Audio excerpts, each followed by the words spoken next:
following program contains scenes and language of a frank and explicit nature. Viewer discretion is advised. In 5, 4, 3, 2, live now.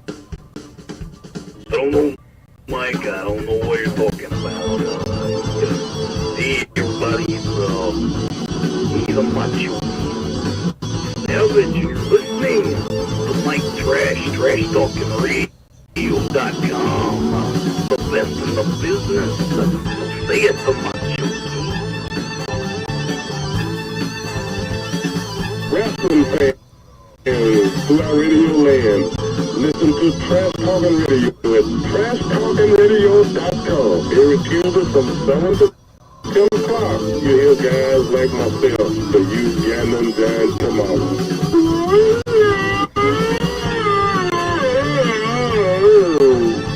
That's my story. You can hear words to describe the Trash Talking Radio show from 7 to whenever we get done is by using a screwdriver, cut, roast, beef, the six will never shine, the other half of the rock and wrestling connection. That's the trashy one and the loony one together forever.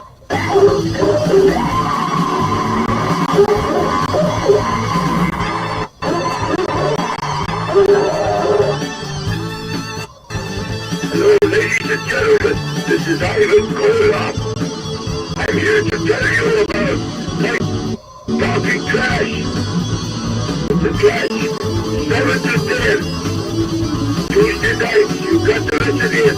It's the best around, the best in town. Alright, hey, this is the animal. What happened to the world government taking the road where this is if you know what's good for you, listen to Trash Talking Radio, or else. Everybody, you're watching Trash Talking Radio. This is all talking. What do you got to say about Trash Talking Radio? I gotta say that I just bought Trash Talking Radio. You're out of the picture, dude. This is my show, and you better watch because what you gonna do when all Cogan's brand new Trash Talking Radio runs wild on you? This is the Vital Idol, and you're listening to Trash Talking Radio every Tuesday from 7 to 10 on TrashTalkingRadio.com. And remember this, Vital Idol tells you it's got to be true. And when it's on the internet, it's got to be real. It's Trash Talking Radio every Tuesday from 7 to 10. I am the top of pop, the king of swing, the international rock star way above par, the host with the most, Mr. Tuesday Night, the Vital Idol, Classy Like Trash, and thank you very much.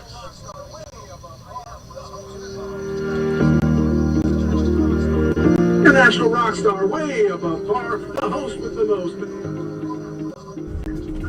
Lola.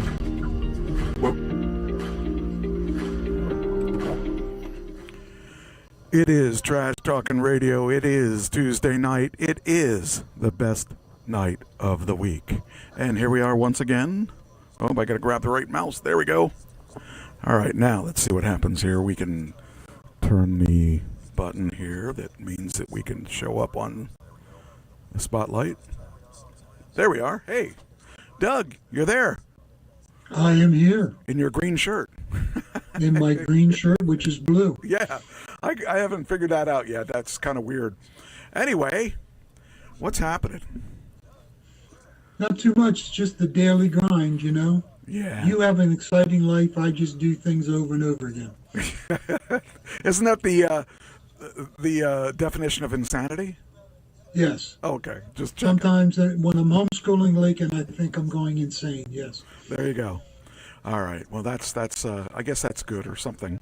Looks like all the streams are working, and I heard weird noises, so I popped it on my phone, and it was playing fine, so whatever I heard was not real, so that's good. If you're hearing voices, we're in trouble, Mike. Yeah, well, it might add to the show. You never know. I don't know. Anyway, Lady Liberty is down. Whoa, what's that? I think Let me see what that is. I got to see what that news flash is. Liberty. Oh, okay. Statue of Liberty replica is destroyed as winds lash Brazilian city. What are they doing with the Lady Liberty? We should sue them for that. I don't know. We should send troops down there to take it. Anyway, wow. Okay, this has been a crazy week. I mean, since I left you, I have not had a breath. I mean, I fell asleep at sometime this afternoon. I was so exhausted. I was out, and I woke up and it was just like right before the show started, and I came down and made some adjustments, and fortunately didn't have to adjust much. But there's something weird going on that I haven't figured out yet. It's just my one camera's acting weird, and I didn't want to mess with it before the show. But I got to figure out if there's something wrong with it, or if it just needed rebooted. And I didn't want to reboot it right before the show, so hopefully it'll be okay. Anyway, this week, let's see here. I should say last week after the show, I had a mentor appointment at Wednesday instead of Thursday. I think it was Wednesday. Then Thursday I had to practice with the band because we were playing Saturday. So I practiced with the band, and Friday I had to be in New Jersey to do a wrestling show. Then Saturday I had to play out. And then Sunday I had to recover from the rest of the week. And then Sunday, Sunday was actually a quiet day for me, but I was just burnt out. And then yesterday started the grind again and made sure the show was written. And it's really, really wild that I got all this stuff going on and not used to being that busy. I'm used to being busy, but not that busy. So, well, it's better than the alternative. Yeah, that's true. We lost a legend Sunday. Yes, we did. I really was kind of bummed about that because I got to figure out where that noise is coming from. Where is that sound coming from? I wonder. No, that's not it. Okay.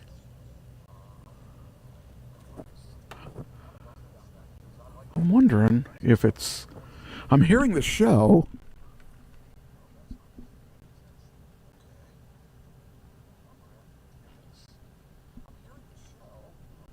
I can't figure out where it's coming from.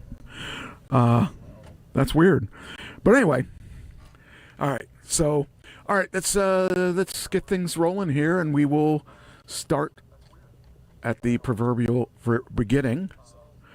I found some neat stuff that I don't even think we're going to get to today, but it's for the archives that I'll eventually get to when we run out of things, if we run out of things.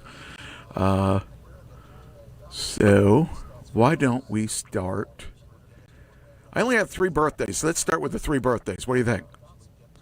Yeah, let's get them over with. And I guarantee you know all 3 of them. This is no doubt in my mind. So, first one, Don Johnson. Hold on, I'll get you pictures. He actually aged pretty good, by the way.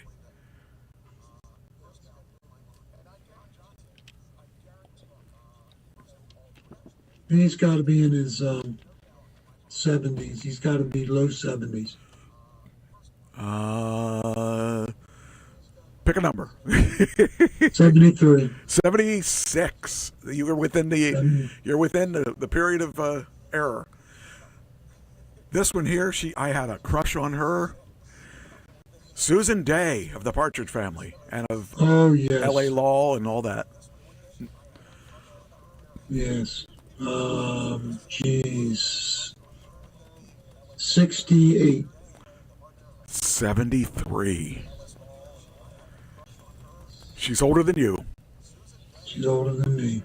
And lastly, but not... definitely had a crush on her. Yes, she still looks good, actually. And lastly, but not leastly, Dick Van Dyke. 100 years old. Yes, he is. 100 years old. Can you imagine being 100 years old? And being able to do what he does. Yeah, he's still a good guy. He's still, involved in things. Got all his faculties. Yeah. I mean, Betty White almost made it. Yeah. I won one year because of her. The last day of the year, she died, and I was losing, and I just happened to win because of her. So that I still thank her for that. So all right, so that's the end of them. Okay, and in fact, you were saying he's 100. All right, why is this not working? Do I have the wrong? Oh, I have the wrong one. Okay. So let me see here. Can I think I can do? Oh, I can't do this. Oh, this is the old version. Bummer. Okay. All right. So, let's see here. So last week we decided. Well, I pitched it. I decided that we should have a show. We were going to do a show between the wrestling show, just about talking, Wait a minute. I hear it too. She hears it too. She hears the background noise. All right, now I got to figure out what it is.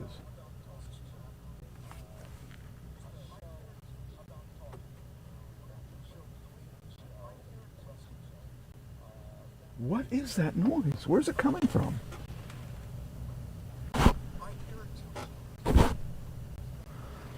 It's weird. I wonder if it's this. Check. 1, 2. It's weird. I don't know what it is. Okay. I may have caught it. All right. Anyway. All right. No, I guess I'll do the obituaries. I'll do the obituaries next. Well, then if we do that, then we're going to get into that talk. So talk about your show. Okay, first. so I said I pitched something. What if we did a show before the show that is a preview of the show, like SmackDown or like WWE does? Sometimes they do a show with the commentators talking about what's going to be on the show.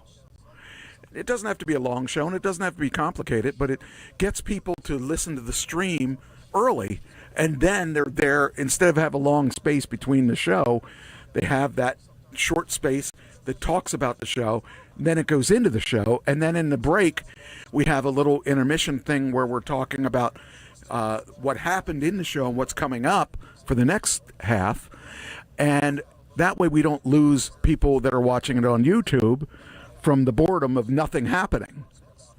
So we did that, and it seemed pretty successful, so we're going to do it again this week. So that's kind of cool. So anyway, this is the I'm not going to play the whole thing, but I'll show you what the intro looked like, hopefully. All right. This was the show before the show.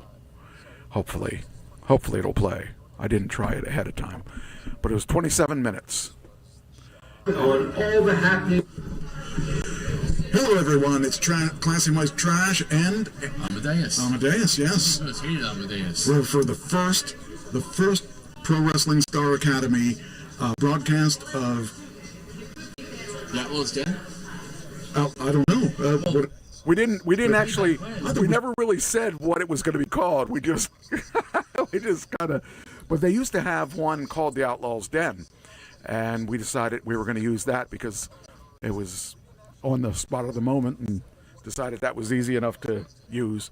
But Amadeus and I spoke for 30 minutes, and we talked about what was coming up, and it turned out to be a pretty interesting show. So you guys are on talking terms again? Well, we're professionals. Okay.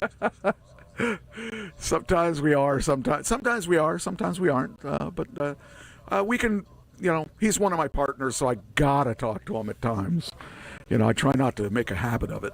But it turned out like a pretty cool show. It gives you an idea of what's coming, and we talk a little bit about what some of the people are that are going to be on the show that that they may or may not know. Now, eventually, once they watch the show a couple times, they'll see that we use some good talent, and it'll be kind of a way to introduce the audience to who the people are, so that they can follow their careers. So so that was the nice intro, and it went for about 30 minutes. We should call it trash talking with So I started. Yeah, I said trash talking with me, because I went straight to the ego. But you know, it's kind of cool, and you know, we'll see how it goes this week. This is going to be interesting, because we have a show Friday, and then we have kind of a bigger show Saturday. We have it's kind of like WWE has SmackDown, and then they have Raw, and then they have their big pay-per-views. Our big pay-per-view is Saturday, and they can watch the pay-per-view for free if they watch it on the YouTube, but they won't be there to enjoy the live action. And that way people from across the country can watch it, and it'll be interesting to see how it progresses. The thing is, there are people watching this show that are in the industry above all of our pay grades. And by that I mean there are big promoters that are watching this show. And we want to make sure that they aren't bored. So we're going to do that. We're going to show them more stuff than just wrestling. We'll share the stories. We can set up the stories. We have a couple people that we had come out to the commentators area, and they said their piece. So, I mean, it's kind of like watching Raw. So it's kind of neat. And it was an experiment, and I think it worked out really well. The crowd seemed to enjoy it, and that's the most important thing. Where can we find you on YouTube? SPO, S-P-O Wrestling. Got it. And basically that's where all the action shows, and because they were doing like 2 hours of nothing while they were streaming to get people to watch it, but all they showed was just coming up soon. Now they actually have something to watch before the show, and during and for the intermission, because we don't want them to go away and then not come back. So we and I actually will interact with them while I'm commentating, as long as I can commentate at the same time. So it turned out to be pretty good. But Amadeus and I, we go back a long ways, and we've had our good times and bad times, and you know, I think we'll be fine. What's this? Oh, not again! Won't stop doing that. I have some pictures from the show, from the I think. Did I upload this or not? I may have some videos from this weekend. I'm trying to think if I uploaded them or not. Let's see. If not, let's see here. Oh, I bet you I didn't upload them though. I just thought of that. Because I have them ready to upload, but I don't think I actually uploaded them. I'll tell you in a second now. Let's see. Did I do it or didn't I?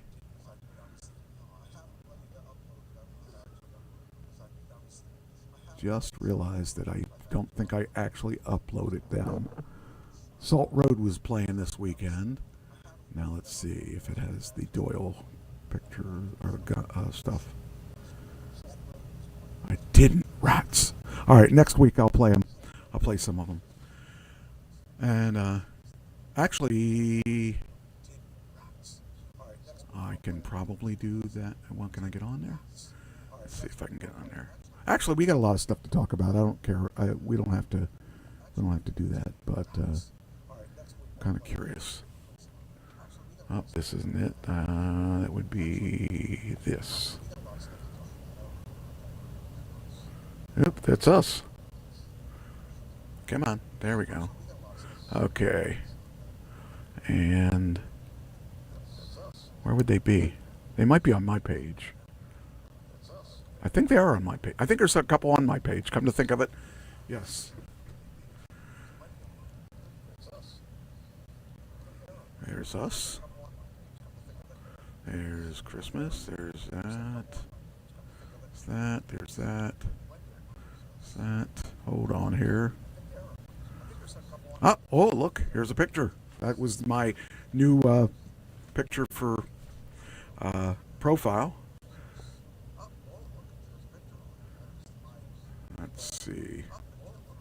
I thought they did a couple. Maybe they didn't. Oh, here's one. Whoa, whoa, whoa, whoa. Here we go. I was walking around. Let's see what I don't know what I was playing.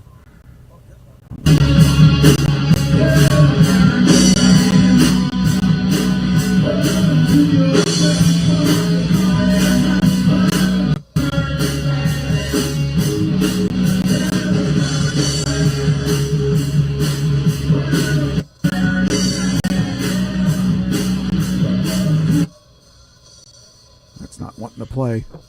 But still, you get the general idea. That was a good song. And then we had one here. This was...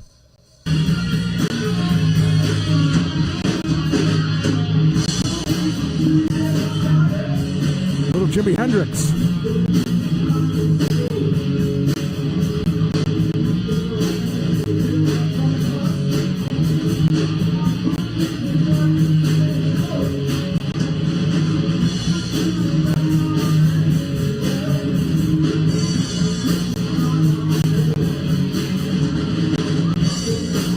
And then we had, let's see, what's this one? I don't know what this one is. Let's see.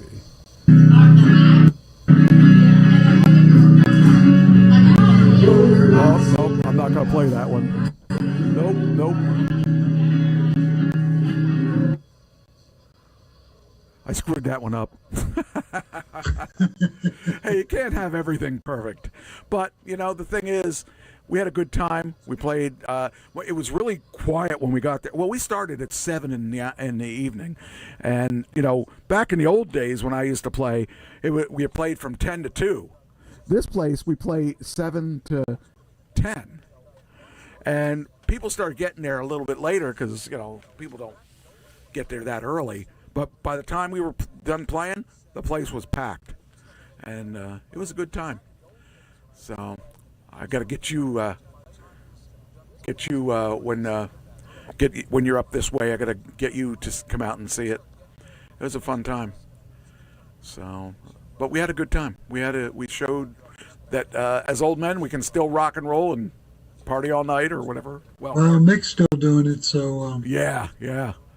Jeez, I wish I could say that I could be that good, but man, those guys they're going at it. We're just pretending to be them. We did do a mixed song though. We did Jumpin' Jack Flash. So it was fun. It was a lot of fun. But yeah. All right. Let's see. We got that out of the way. Now we can watch, as sad as it is, the one R.I.P. that we did today. We just put this up. I just put this up. I think I just put it up. I put it up late last night or early this morning, and it's already got 46 views. So, I feel sad about this because this guy, I like this guy a lot.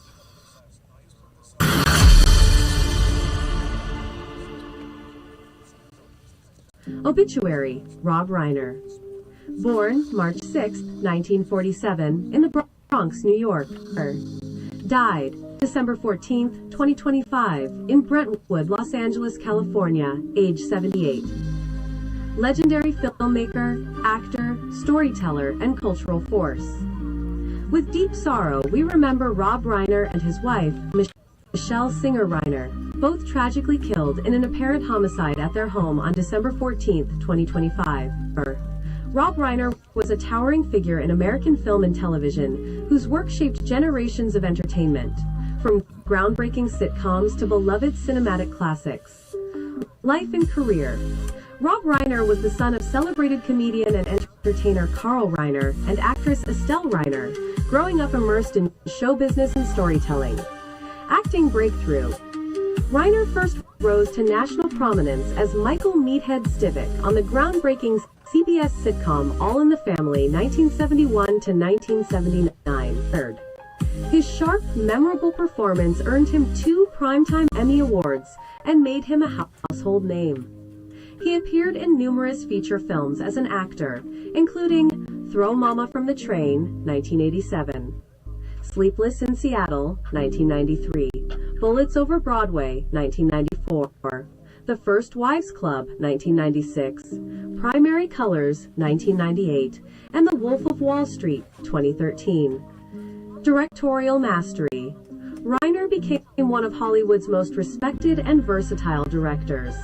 Some of his most influential films include This is Spinal Tap, 1984, a cult classic mockumentary that redefined music comedies. Stand By Me, 1986, a heartfelt coming-of-age story beloved by audiences. The Princess Bride, 1987, a whimsical, enduring adventure film cherished across generations. When Harry Met Sally, 1989, a defining romantic comedy known for its sharp writing and cultural impact. Misery, 1990, and A Few Good Men, 1992. Powerful adaptations that displayed Reiner's wide range as a filmmaker. He also directed The American President, North, Rumor Has It, and documentaries, demonstrating both mainstream appeal and artistic balance. Awards and recognition. Reiner's work garnered multiple Emmy Awards, critical acclaim, and enduring popularity across decades.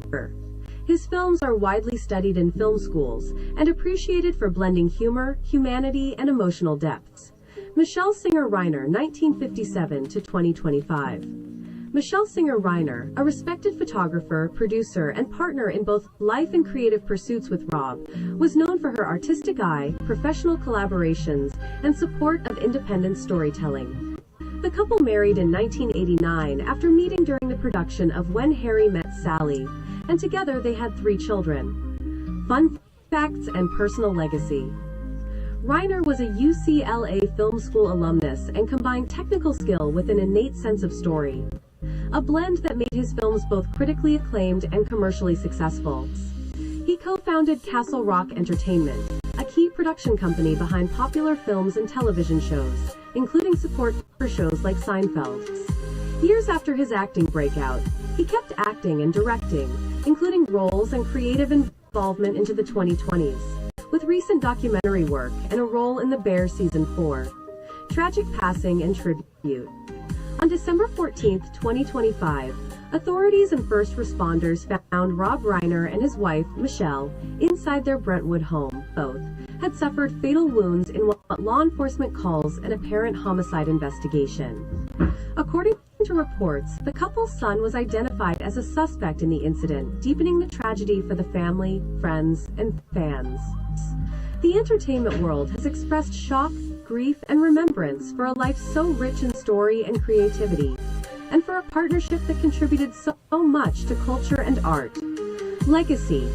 Rob Reiner's contributions to film and television define decades of storytelling, from groundbreaking sitcoms to cinematic classics that continue to resonate. His work helped shape how America laughs, loves, and reflects on the human experience. Michelle Singer Reiner's artistic and professional partnership enriched his life and their shared creative journey. Their legacy will live on in every frame, every laugh, every heartfelt moment their work inspired. Rest in peace, Rob and Michelle Reiner. You will be dearly missed. So there we go. It's a sad thing. Mike. It's sad. It's sad because, you know, he was the kind of guy that I would see as, I mean, they stuck by their son forever during all the issues that they had, and it just is sad to see something like that happen. Well, the son, is being charged tomorrow morning with murder, double murder. No good can come out of those drugs. And he's on suicide watch. He should be. It's a shame he didn't decide to do suicide before killing his parents. I don't know. I get so upset about stuff like that because, you know, here you have a couple that were good for humanity, and you know, you got to lose a kid like that wasn't very good for people. I mean, he Well, evidently there was a fight on Saturday night. yes, at a party they were at. Yeah. I think it was. And Was it? that precipitated what happened. Yeah, that's just sad. So apparently, Rob had 4 kids. One with his first wife, and I think Rami was with his first wife, and then the other 3 were with his second wife. So just was really a shame. And he tried to do things for his son. He tried to get his son help. You know, he was always paying his bills, always taking care of him, and now the government's got to take care of him. So I wish I could figure out where that noise is coming from. That's going to drive me nuts. I don't know where it's coming from. That's not that. I'm just stunned. Like, I've never heard this before. I've never heard these issues. I want to check something. Okay, it's not my microphone. Now let me check yours. It's not yours. So I don't know where it's coming from. That's really strange. I cannot, for the life of me. Let me check one other place. It's this one here. If I turn this down. 1 2 check. 1 2. 1 2 check. It's still making. I can't figure it out. I've not heard any sounds like this before. And it's our show. It's a show we're doing live. So it's like there's only so many places this is going to go, and I can't figure out where it's going. Stop it. I got dogs. I got a dog that's jealous of the other dogs. Or of the other dog. And I've got this big floppy-eared dog that wants to be with me, but she can't get here because the little dog is standing guard over me. Stop it. Stop it. Stop it. I'm going to send you upstairs. Get out of here. Go. All right. Anyway, so yeah, that's sad. It's Well, and the other thing I want to say is I don't want to repeat what our president said, but what our president said was disgusting. Yeah, well, that's the other thing is that, you know, especially at a time like this, when the family's already hurting, instead of saying, you know, I'm sorry about what happened to them, he says stupid things, and that's one thing that I don't like about this president. He does do some weird things, but sometimes he's an embarrassment. Yes, he's just simply an embarrassment. Yes, you just don't say anything. If you can't say anything, I mean, the family's going through struggling times, the remaining family members, and the last thing they need is to see his opinions of stuff. Evidently, Megyn Kelly made a big deal out of it, and she's one of his supporters. So, and other conservatives have come out and said it was totally inappropriate. Yeah, just, you know, they should just stick to the things they know best instead of that. Yeah, I when I first saw it, I thought, oh, somebody just made that up. Nobody would be that stupid. And nobody. I guess right. I guess there are people that would be that stupid. I really want to know. I think I know. Hold on here. Aha! I found it. Got it. Oh, killed it. Now I'm not going to be hearing voices. that was really weird. Well, no more voices than normal. I mean, yeah, those voices I know, so at least I can understand those voices a little bit better. All right, now we're ready to do right. I just couldn't understand why. I was listening to everything. Like when we went to play the video, I'm walking around the room trying to figure out where that sound's coming from. And how did I figure out? It's in the keyboard. Jeez, speaker in the keyboard. Sometimes you don't need a speaker in the keyboard. That's a speaker. Yeah, that's a strange place to put it. But. Well, I mean, it's good when you need to check sound every once in a while, just to make sure everything's sounding good. Because, like in the old days, we never knew if it sounded right. This time, we knew it sounded right. Well, it sounded right both times. Anyway, all right. We want to make sure that people get it, so we have to play it twice. That's right. The people aren't smart enough to figure it out. I don't know. Oh. We probably shouldn't say that, should we? No, I think this is a sad time, and you know it's really sad because it's right before Christmas. I mean, it's sad any time, but right before Christmas, that's even worse. I just don't know. So, all right. Do you have anything else? Did you know, Michael, one more thing? Yeah. Did you know that Michelle Obama said that she and her husband were supposed to be visiting them this week? Oh, wow. That would They had been invited out. I can't even... It doesn't register to me that someone would do that, especially a son of yours, you know? That doesn't even... I can't figure it out because, I mean, I didn't have a great relationship with my family, but I didn't want to kill any of them. I just can't fathom that. Mental illness and substance abuse do not go well together. Yeah.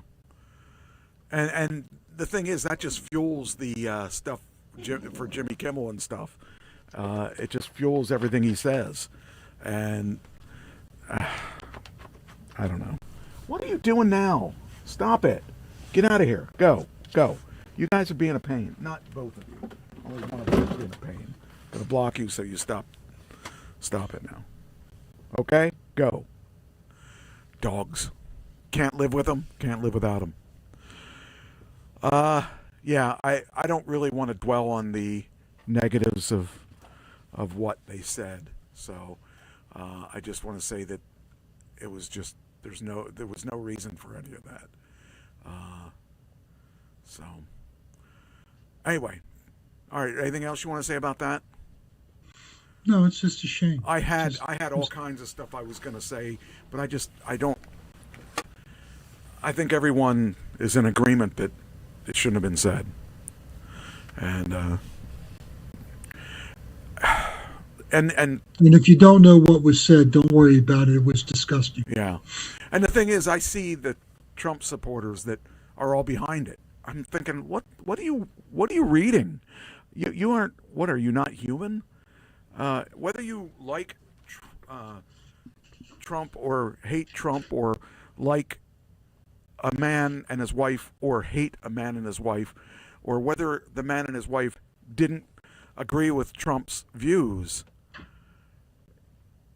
that doesn't enter into it as far as I'm concerned. What enters into it is that there's a man and woman that got killed, and that's what the whole thing should have been about.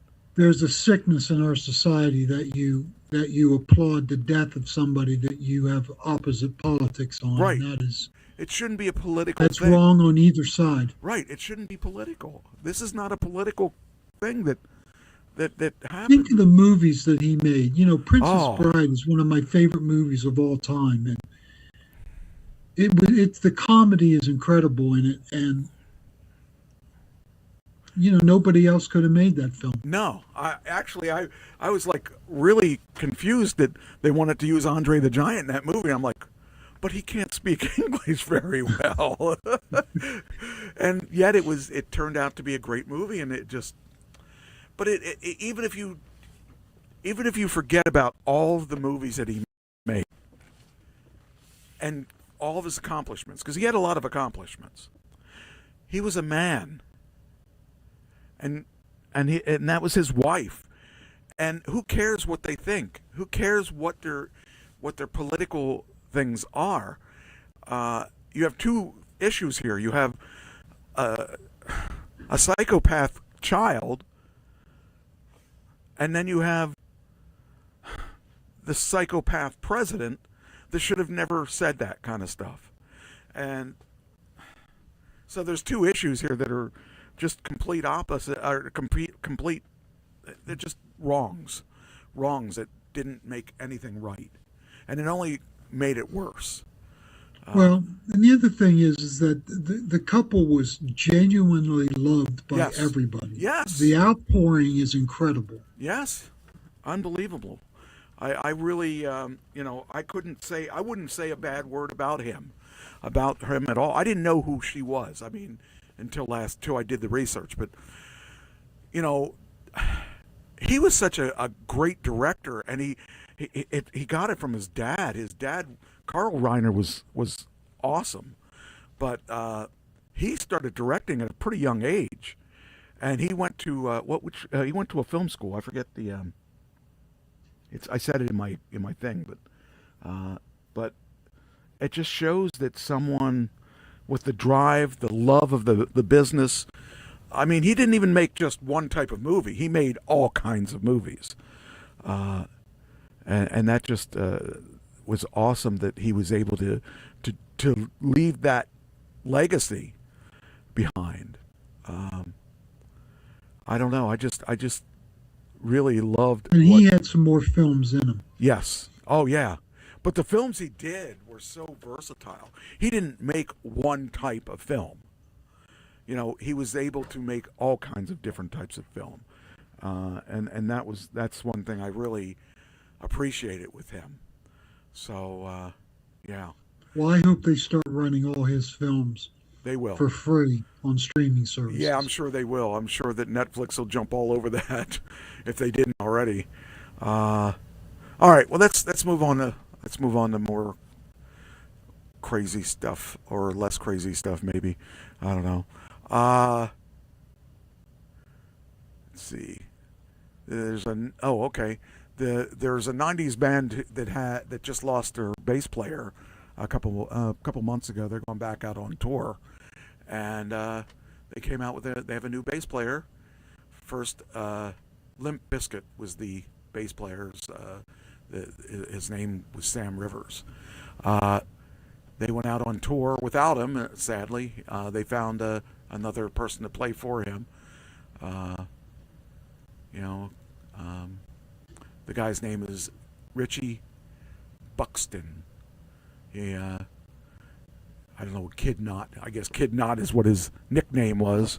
But he also performs with the tour opener, Eka Vandal. So I think it's really cool that when you can pay tribute to the fallen member, because one thing I never could do was pay tribute to Ken. I was with him for 38 years.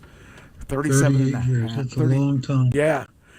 He's other than you and Bowski, he was probably my longest friend that I've had. And he stood by me through thick and thin. So I was thinking about him today. But yeah. Anyway, I'm glad to see that they are able to continue touring. And I'm not a big Limp Bizkit fan, but, I understand losing someone. And let's see. The Dick Van Dyke thing we talked about, so I can get rid of that. And so, okay. This is I got a lot of these for this particular subject, so we don't have to go through all of them. But originally, I just took. Okay, so we talked about last week Netflix trying to buy Warner Brothers. And Paramount came in and said, "You're offering $82 billion. I will offer $100 billion from Paramount." That's still ongoing, and it's still really weird, but there's a lot of articles on it. what originally turned out to be one article is now about an unbelievable amount of articles of them trying to come up with the right thing to do. And I don't know. I think the right thing to so the issue is Hollywood doesn't want Netflix to buy it. They're worried about the let me hold on here. Got to find the article. Okay. So here is the one story. So Netflix is a streaming platform, and the problem is that Hollywood doesn't want streaming platforms to have access to these studio films right away because they want to keep theaters open. And this is where I don't know that it's right to stop them from. I mean, I have mixed feelings because I love theaters because you get that big sound, you get that big picture, but theaters are a dying breed. And Netflix proved that when they started Netflix. They proved that people aren't really wanting to go to the theaters. They want to stream in their own houses. And that's the way the world's going to go. Regardless of how you want to watch your movies, you're going to watch the movies the way that it's going to end up being. Now I can't find the other articles. Hold on a sec here. Got to figure out where they are. Well, what's the difference between Netflix buying it and Paramount buying it? Well, Paramount will keep it the way it is, where you will make movies and put them into theaters. So the only there it is. There we go. In a pitch to Warner Brothers Discovery shareholders to accept Paramount's takeover bid, David Ellison argued that the European regulators will never allow Netflix to buy Warner Brothers. Not everyone agrees. There are antitrust experts, and most believe that Paramount and Netflix's buyout deals would face regulatory scrutiny from the commissions. Now, so if Paramount buys Warner Brothers, you got the same issues that Netflix runs into with the regulatory people because they're saying, hey, you're buying. It's like when they were trying to get Mark Zuckerberg because he has Facebook and he has Instagram and he has what else? He's got that telephone thing. Yeah, WhatsApp and all that. So they tried to get him for supposedly being a monopoly. Well, that's what they're feeling, that if Paramount buys it, Paramount already is a studio. Paramount is actually, I believe, the studio that Lucy had, if I'm not mistaken. And actually, Lucy started Paramount. But so they're worried they're going to have problems with the regulatory commissions approving the deal. And then Netflix is at least a little different because they're not a movie production house. See, that's the thing. Warner Brothers is a production house, not necessarily a streaming service, and their idea is to make TV, and they produce TV. So if I were Netflix, I'd say, screw you all, I'll just make my own stuff and be done with it. If I've got $73 billion to spend on that, I've got $73 billion to spend on movies too. So I don't know. I don't see why they want the catalog. They want the catalog. Exactly. That's their big thing is with that catalog, they don't have to pay anybody for all those films. I mean, they're paying for the films right out of the box. But the problem is that the belief is that they won't take it to the theaters then. And all Netflix has to say is that we'll put them in the theater first. And I think that's what they're going to do anyway, because they'd be crazy not to. I don't know, because you don't have to pay. Although, when I think about it, the Netflix has really changed over the years. If you think about it, Netflix was originally you'd spend money and they'd send you your tapes or your discs in the mail. DVDs. Right. And now, I don't even know if they have any of those boxes around to buy the DVDs because, who uses DVDs anymore? So they, I'm sure, are changing with the times, which is something that the movie theaters aren't. Eventually, we're going to all be watching stuff from home. So, I mean, as if... They're all going to become churches, Mike, because that's the big deal. Churches come in and take over movie theaters. Yeah. And they could. I mean, the thing is, there's still going to be that people, the type of people like me, although I'm guilty of not doing it lately because I've been so busy, but I love the big theater experience. I love the big sound from a theater. I love the big picture of the theater. That's why I have a projector in my living room. It's the best thing I can do without leaving my house. You get that big sound, that big picture, and you get to be in the middle of that, whatever that is. And I do like theaters better than my own home because you got that big theater thing. You got that big sound and the reactions of the people when you... With the TV systems and the sound systems they have today, people are content to sit in their homes. A lot of people are getting away from watching TV. I mean, they're playing video games now. And people's... look at our videos on our YouTube. What are the videos that get the most hits? The short ones. Nobody has an attention span anymore. Everything's got to be done in 10 minutes in a video. I am seeing a surge of longer videos now on YouTube that I haven't seen in a while because I've seen everything small. Everything's a quick video. But they're few and far. I mean, I'm really seeing the growth being the shorter videos. And although Tom Cruise's videos, the last one was 2.5 hours. Oh, yeah, I want to talk about that too. I saw a video. All right, I'll go back to the to this Warner Brothers thing, but I saw a movie that I didn't think for sure that I would like. I didn't think I would like it. It's called Making Frankenstein. Now, we all are familiar with the Frankenstein story, right? Yes. Okay.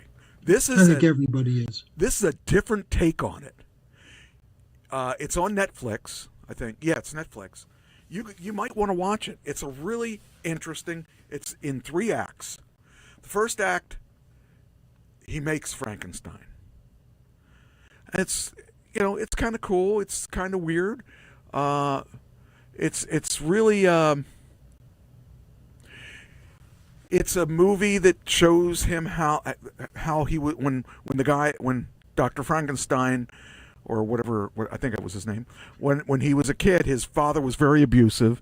His father was a doctor, and he would use abuse to teach the guy how to do things. Like he would hit him with a stick in the face. He wouldn't hit his hands because he wanted to teach him to be a doctor. So at a young age, he was taught abuse is the way you go. So then, as the kid got older and older, he created his first Frankenstein, his first character, I guess his only one that worked out of dead parts. He brought him to life, and that was his person, his son, so to speak. And he abused the being because he couldn't get him to speak, and I mean he didn't speak like he grunted. He mostly grunted, so that was frustrating to him, and he thought he was a failure, and and so that he decided he was going to abandon it and destroy it, and so he had it chained up in his building, and he set the place on fire, and boom, and he left it and gave up and thought he was a failure. So during this time, during that time, the character survived the fire, survived, and was traveling or walking the land, trying to figure out what the world was all about, and started learning how to talk, started learning things, and started, like, he befriended a blind guy, because the blind guy wasn't, blind guy didn't have any vision to determine he was an animal, and he saved his life and stuff, and it was just really cool. And because when you saw the beginning of the movie, the guy was running from the Frankenstein. The doctor was running from the Frankenstein, and you thought, oh, that monster was trying to kill him and everything. And it's quite different than what you would expect it to be. It was a good movie. It was really good. It was done by Guillermo del Toro, who is a very good actor and an excellent director. It's really not the Frankenstein that you would expect it to be. It turned out to be a good movie about maybe redemption. It was an interesting movie. So, that's it's. I like when they do something different like that, because you don't see that coming. You kind of think it's going to be, the first thing I thought was, it's going to be another Frankenstein movie.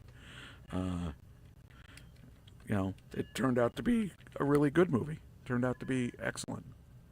So, anyway. I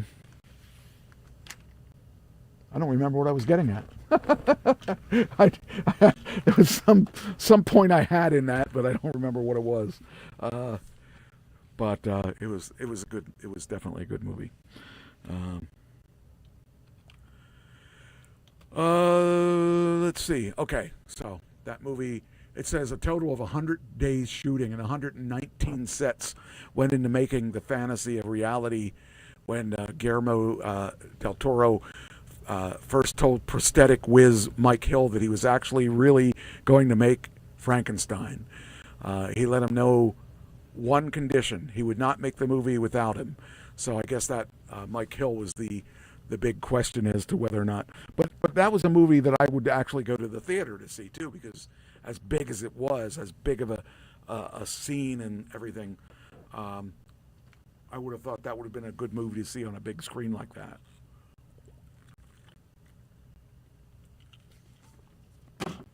All right.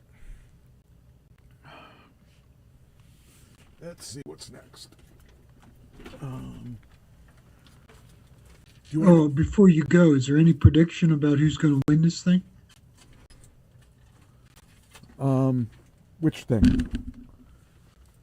Well, will Netflix succeed, or will I'm not Paramount? sure. I'm not sure, because it's so weird to think that they're fighting over this.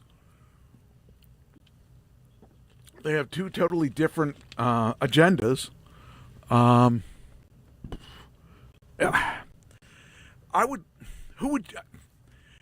think I want Netflix to win, because first off, they put the bid in first and nobody else was bidding on it. The only reason that people were bidding on it is they don't want him to have it, and that's the wrong reason. So I kind of want him to win. I like the underdog. Got it. Okay. What do you think? Well, I think that would give Netflix a studio, which Right. I think they want the catalog plus the studio. Right. Because they right now they're outsourcing all their stuff. And, even the ones that are, they have a pretty big budget, but they wouldn't have to have that big of a budget if they had their own studio. Plus, they could do a whole lot. They'd have more control over it. I think it would be a good thing. And I personally would like to see where they could take it. I mean, face it. Anything that they could have done, anything that the other studios can do with this other with buying this studio, they can do without this studio. They don't need. I mean, Paramount has a studio, so they don't. All they're doing it is they're putting this bid in to take the studio away from Netflix, because Netflix is the future, and everybody else is the past. And anybody that doesn't see that, I mean, face it, Disney tried to put Netflix out of business by pulling all the Disney titles from Netflix. Well, guess what? And here they are. They're still the leader in the industry. And not only that, but Disney is not making money with their streaming. And the only one making money with their streaming is Netflix. What's that tell you? Netflix knows what they're doing. Plus, Netflix is buying everybody. I mean, their contract with the WWE, with the boxing, with the Ultimate Fighting, all that stuff. They're smart. And I believe, I could be wrong, Mike, but I think they have Christmas Day football. Yes. I mean, they're not afraid to go out there and do things that nobody else is doing. That's why they're doing well, because nobody else is up there to try to take it away from them. So, and I'm convinced the only reason Prime is doing anything is because you get it with your subscription to Amazon. And they actually, I kind of mad at them because that used to be a good deal. But now it's not, because now they put commercials in the stuff. So what's the point between, if I'm paying for a subscription and you're still selling commercials and I still got to watch it, what's the point? Well, that bothers me too. The other thing is that my wife is not there yet, but I want to buy a YouTube subscription because I'm sick of every 5 to 6 minutes and YouTube puts in a commercial. The absolute best thing about it is YouTube Music. If you're driving, use YouTube Music for your sound. You can discover all kinds of. I listened to a playlist that I never listened to before, and guess whose music was on it? Uncle Sam Band. Yeah, she said last week. Yes. Well, that just happened to be. Yeah, that just happened to be a third time now. This is another playlist that I had nothing to do with. That all of a sudden, and actually, one of my playlists. This is even funnier. One of my playlists that I was listening to last week on the way to New Jersey. I was listening to this playlist because I had to learn the songs, or I was practicing songs while I was driving for Saturday. So Friday, when I'm listening to this set list, we get through the set list, and I thought, well, that's the end of the songs. It wasn't the end of the song. Somebody added to the set list. And you know what song they added? One of the Uncle Sam Band songs at the end. And I'm like, really? That's kind of funny. So, it's kind of interesting because you can make it private so nobody can touch it, but you can also leave it open so that people can add to their song lists.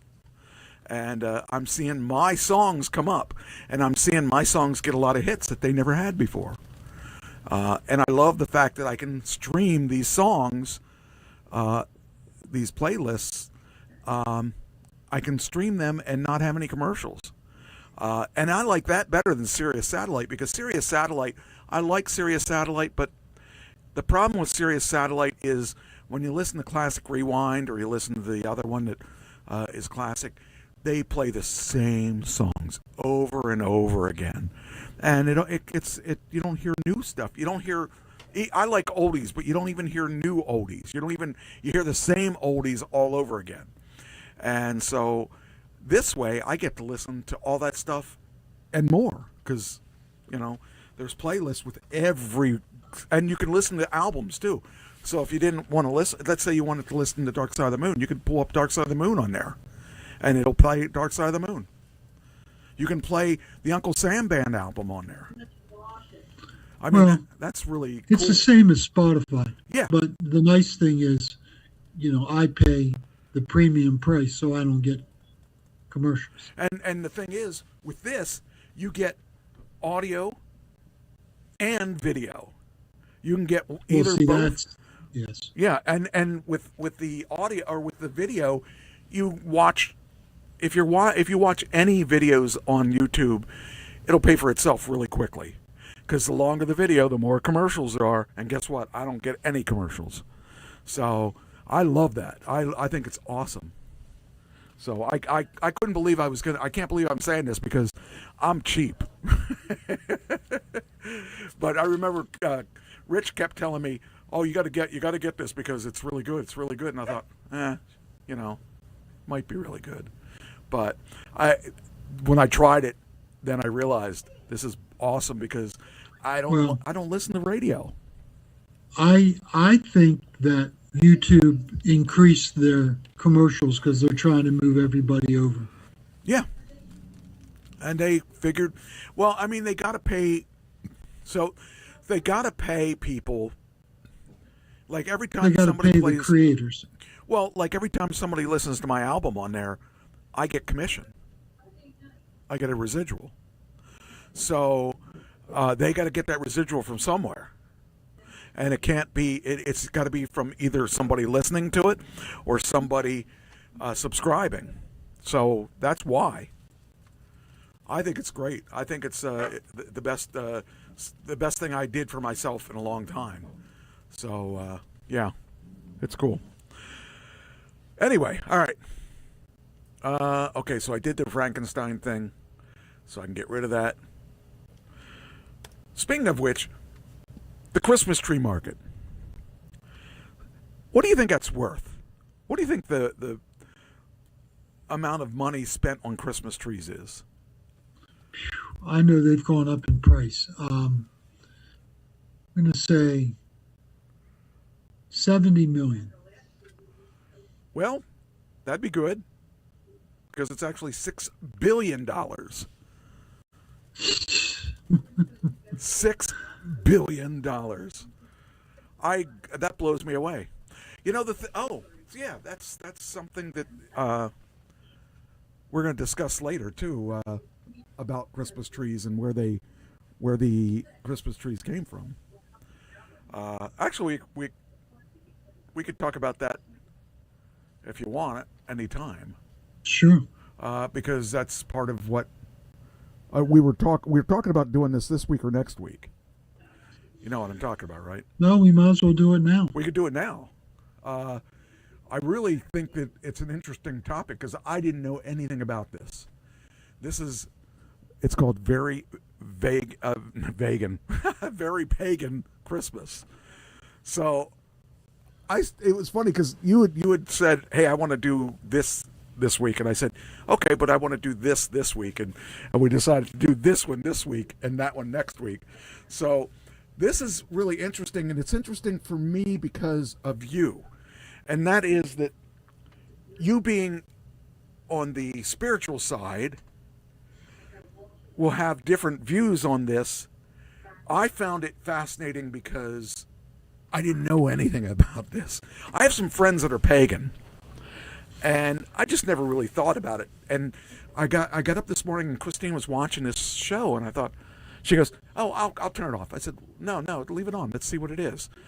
And it was very interesting because it showed pagans have been around far longer than Christianity. And so that's why because I have these friends that are pagan, and I went to a pagan ceremony once to see what it was all about. I found this really interesting, and it said before Christmas became a Christian holiday, December's coldest nights were marked by festivals honoring the sun's return. I thought, okay, that makes sense. I could see that. And they had fire feasting, a prayer to ward the cold nights, pagans in early Europe. And it said when Christians came around, they had to figure out a way to embrace them while transforming them into a celebration of Christians came around trying to figure out how to embrace the pagans while transforming them into a celebration of Christ. I thought, okay, that makes sense. And then, apparently, December 25th was always a holiday for the pagans. because that was a day that they. See, Well, this is the theory. This is the theory. And apparently, I didn't realize that. I didn't understand this until I read on and I read some stuff after this. So 3 centuries of Christians worshipped in 3 centuries of Christians worshipped in secrecy. Apparently, does that sound right? yeah, it's exactly right. It wasn't until Constantine, the emperor of Rome, had a vision before he went into battle, and he made Christianity the most favored religion. And Christianity was a that threat. was in 300 BCE. Yeah. Now, And, I learned something new about this. 380 CE. Did you ever hear that? Did you ever hear? Yeah. Do you know what CE Christian is? era. No, it's Common Era. Common era. Yeah. Well, see, I never heard of CE. I heard of BC. I heard of AD. And I thought, what the crap is this? This is another thing. So I looked up what that meant. And CE stands for Common Era, a secular alternative to AD, which is Anno Domini, meaning in the year of our Lord. I didn't know that. I never knew any of this. It refers to the same period of time, years after traditional, though approximate date associated with the birth of Jesus Christ, since starting from the year 1 onward. But Jesus Christ was not at 1, right? No, it was about 4 BC. Yeah. Before. Okay. See, I knew some of this. Very little of it. See, BCE means before Common Era. Yes. Oh, okay. Yes. But Common Era starts at year 1, which makes much more sense than the dating from Christ at 4 BC. Okay. So this all, the deeper I got into this, the more I got into this. I didn't know everything I'm telling you today. I didn't know. The closest thing I did know was that the thing about the 25th, which I'll get into.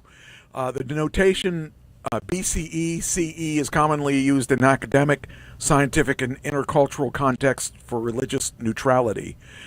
While the numbering remains identical for the BC and the AD system, notably 380 CE is historically significant as the year Emperor Theodosius I, with co-emperors Gratian and Valentinian II, issued the Edict of Thessalonica on February 27th, making Nicene Christianity the official state religion of the Roman Empire. Now, this is kind of fun because we're watching the Chosen, and all that's happening right around this time.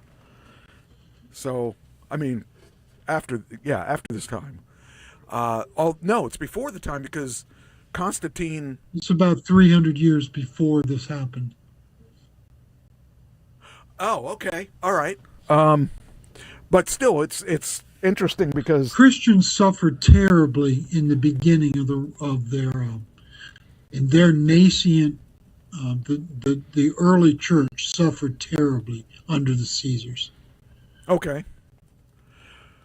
So, at this point, Constantine has not done anything to help Christianity. When did he come along? He came in mid 300s. Oh, the 380-ish that we talked about. So the story goes something like this. Christmas is celebrated on December 25th because the newly converted Constantine, Emperor of Rome, AD 306 to 337, tried to Christianize a pagan holiday in the hopes of making Christianity more palatable to the Romans. He appointed the date of the feast of the unconquered sun, December 25th, to celebrate the birth of Jesus. So the Christmas holiday is not just well, first off, I didn't realize that. I mean, I heard rumors a long time ago that he wasn't really born the 25th, and that they were swapped around, and that he actually died around when, or he actually was born around when the Easter or whatever. I don't know. It was all messed up. And I'm like, okay, well, it's only a date, so I'm not worried about what the truth is. But did Constantine choose December 25th? Here's what I found out. The biblical text doesn't offer much detail with respect to the date of Jesus' birth. There's no date given in the Gospels or Acts. Luke mentions shepherds in the fields with sheep, which is Luke 2:8, implying it might have been spring as opposed to winter, but that's hardly sufficient evidence for it or against it. What extra biblical sources? What about extra biblical sources? Is there any evidence for a birth celebration in the writings of the church fathers? Origen, A.D. 165 to 264, wrote mockingly of Romans celebrating the anniversaries of birthdays, dismissing them altogether as altogether pagan. Clement, A.D. 150 to 215, wrote about the birth of Jesus, reporting several different dates proposed by different Christian groups. There's no mention of the first time.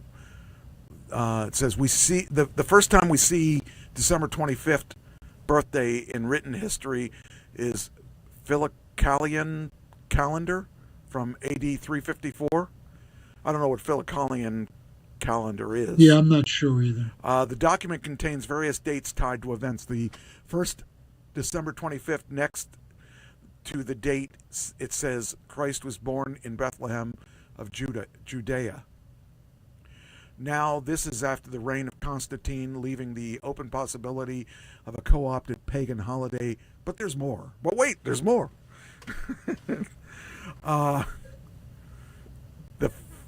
So, in AD 400, Augustine, AD 354 to 430, wrote about the Donatists. Is that how I pronounce it? Donatists? Yes. Okay, a group of Christians who emerged in AD 312. These dissident Christians seem to have had been the first to celebrate the nativity of Jesus on December 21st. Being under Roman oppression, the Donatists were opposed to any compromise with anything pagan. They wouldn't have merged Christmas with a pagan Roman holiday. So the period of time that Romans accepted Christianity, was it really accepted? Or was there by edict? They had no choice. Okay. But most people did not. Most Romans stuck with their multiple gods in private. Okay. Publicly, they accepted Christianity, but privately, they remained pagan. Okay. Because, leaders die and then things go away. Yeah. Yeah. Okay. There's no record. You're correct. There is no record in the biblical text as to when Jesus was born. The best guess is springtime. Okay. All right. So, not only this, Easter we can pretty much figure out from Passovers. Okay. We can nail Easter down pretty good, but not the birth. Well, here's more information. I did a lot of research this afternoon because I was fascinated by the whole idea of this being pagan and stuff like that. But a lot of the things I found interesting was the trees and all that stuff, how all that stuff evolved into what it was. But okay, the article "How December 25th Became Christmas." Andrew McGowan says the December 25th feast seems to have existed before 312, before Constantine and his conversion. According to McGowan, the earliest known celebration of Christmas can actually be traced to older North African traditions from the second half of the 3rd century. These traditions are believed to have... I missed some pages here. I missed some stuff here. It says, so the earliest known celebration of Christmas on December 25th was the second half of the 3rd century. This is well before Constantine, during a time when Christians were persecuted in Rome. Whew, doesn't sound like a good time to be a Christian. You know what they would do? They would tie Christians to a pole and stick them up in the courtyards, and then light them on fire. Oh, geez. And that's how they provided light to the proceedings. Okay. Ooh. Wasn't a good time to be a Christian. It was a better time to be a candle, I think. So where did the idea of a Christianized pagan festival come from? Well, it seems clear that the story about Constantine taking over a pagan celebration for Jesus just isn't true. So where and when did the idea of Christmas grow out of a pagan origins come from? We've seen that the church fathers didn't mention December 25th as being Jesus' birthday, so of course they never mentioned co-opting a pagan holiday to commemorate it. But if it were really the case, and the date of pagan holiday were chosen for Christmas in order to make Christianity more popular and understandable, surely one of them would have written about it. It's not like the idea of pagan celebrations being adopted by Christians was controversial. Christian leaders often did this. In AD 607, Gregory the Great, I'd like to have that name. Talk about someone with an ego problem. Gregory the Great urged Christians to turn pagan temples into churches and to repurpose them. Needless to say, there are no known sources indicating Christmas grew out of pagan origins. For this, we have to go all the way back to the 12th century. In this article, McGowan points out that, oh boy, here's another weird name, Dionysus? I know what it is, but I can't pull it out right now. Dionysius.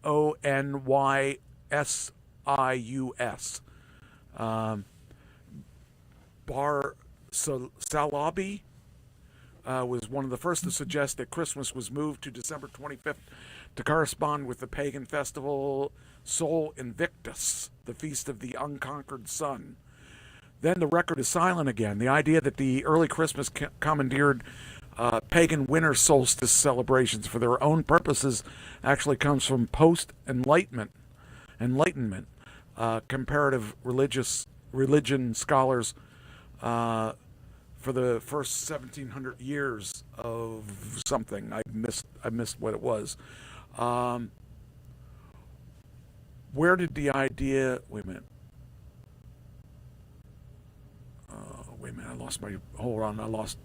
I guess this is right. It seems clear that the story about Constantine taking over a pagan celebration for Jesus. Oh, I already read that. Wait a minute. Oh, there it is. There's where we were. Okay. Needless to say, there are no known early sources indicating Christmas grew out of a pagan origin. Wait a minute. That's the unconquered sun. Hold on. I read that already. Here we go. So how did Christians end up celebrating Christmas on December 25th? It's widely accepted that the reason December 25th is the date of Christmas that has to do with the date of Jesus' death and his conception. To answer this, we have to do some math. There are 3 dates in question: Jesus' death, Jesus' conception, and Jesus' birth. Let's start with the date we're most sure of. Jesus' death. Easter developed as a Christian holiday much earlier than Christmas, so we know a little more about it. Tertullian, Tertullian,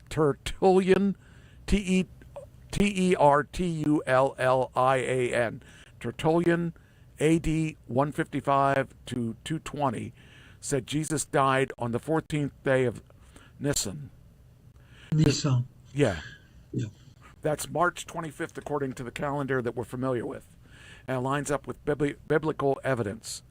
Notice March 25th is 9 months before December 25th. Our second date is Jesus' conception. an anonymous 4th century Christian treatise titled On the Solstice. What is your problem here? Stop it. Where is it? Now I'm lost. You're interrupting me. Our second date is Jesus' conception on an anonymous 4th century Christian treatise titled On the Solstices and Equinoxes ties the date of Jesus' death to the date of Jesus' conception. It says, Our Lord was conceived on the 8th of the calend of April in the month of March 25th, which is the day of the passion of the Lord of his conception. For on that day he was conceived, on the same he suffered. On the Trinity, Augustine ties the two dates together as well, but it goes a step further. It says, for he, Jesus, is believed to have been conceived on the 25th of March, upon which the day he suffered. So the womb of the Virgin in which he was conceived, where no one of the mortals was begotten, corresponds to the new grave in which he was buried, wherein was never man laid, neither before him nor since, but he was born according to the tradition upon December the 25th. That's a lot of words. This is the last paragraph, and but it says, knowing human gestation takes 9 months and believing Jesus was conceived on March 25th, Augustine did the math for us.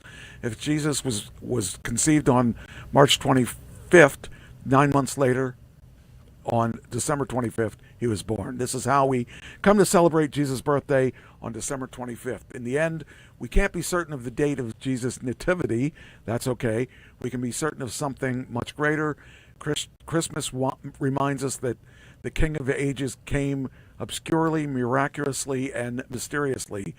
Christmas represents the dawn of redeeming grace and the mysteries at the center of the world: a virgin birth, a perfect life, a rugged cross, a bodily resurrected, and not so.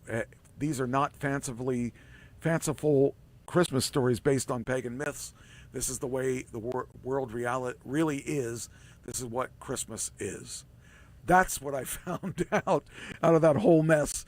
But I did find some really cool things about, if indeed this does have any truth to it, that meaning pagan rituals became Christian rituals and stuff. It explained like where Christmas trees came from and stuff like that. That was kind of cool, but that's a whole different subject. That's where I started, but this is where I ended up with this fact finding and stuff like that. And I don't even know how much of that is true, but I found it fascinating. Well, like I said, the best guess among modern scholars is that he was born in the spring. In the spring. And I'd heard that before too. So yeah, I found that interesting. But we can go into the next week, we can go into that a little deeper as to the pagan, talking about what the, how much of the pagan had on, like, where because a lot of that was really cool, and we didn't talk about that, but I don't want to spend too much time on it this week. But like the Santa Claus and the Saint Nicholas, and what was his name? Organ. And there was that woman riding a broom. I want to talk about that too. I got so wrapped up in this part that I didn't finish the other stuff, but I thought this was an interesting start that I wanted to talk about, because you being a minister, you can tell me what of this sounds like it could be real or could not be real, or it's total false. So I find that, well, there's a problem in the nativity scene. You've seen nativity scenes. Yeah. and they have the three wise men there at the birth of Christ. Yes, they talk about that. Yeah. Well, they probably showed up before he was 2 years old. He was probably a year and a half old before the Magi got there. Oh, okay. That's interesting. So, yeah. So, I mean, there's a lot of things about Christmas that we take as gospel truth that has no basis in Scripture whatsoever. Okay.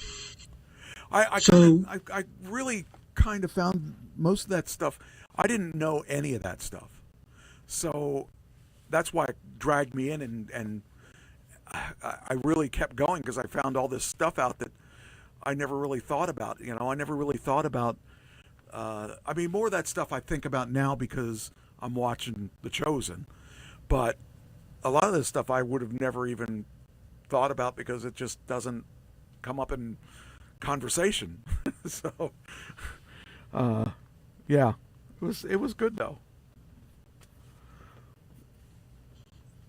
I'm glad you enjoyed it, and we'll talk more about it next week. Yeah, I mean, if you want, we could continue, but we do. No, let's go on to other stuff. I think we can go on the Christmas tree next week. Yeah, because I mean, there's a lot of stuff that they said that I mean, just this all branched off of the first 15 minutes or so that I watched this video, and I knew there was so much more stuff that I could get into, but I fell down the wormhole and couldn't get back out.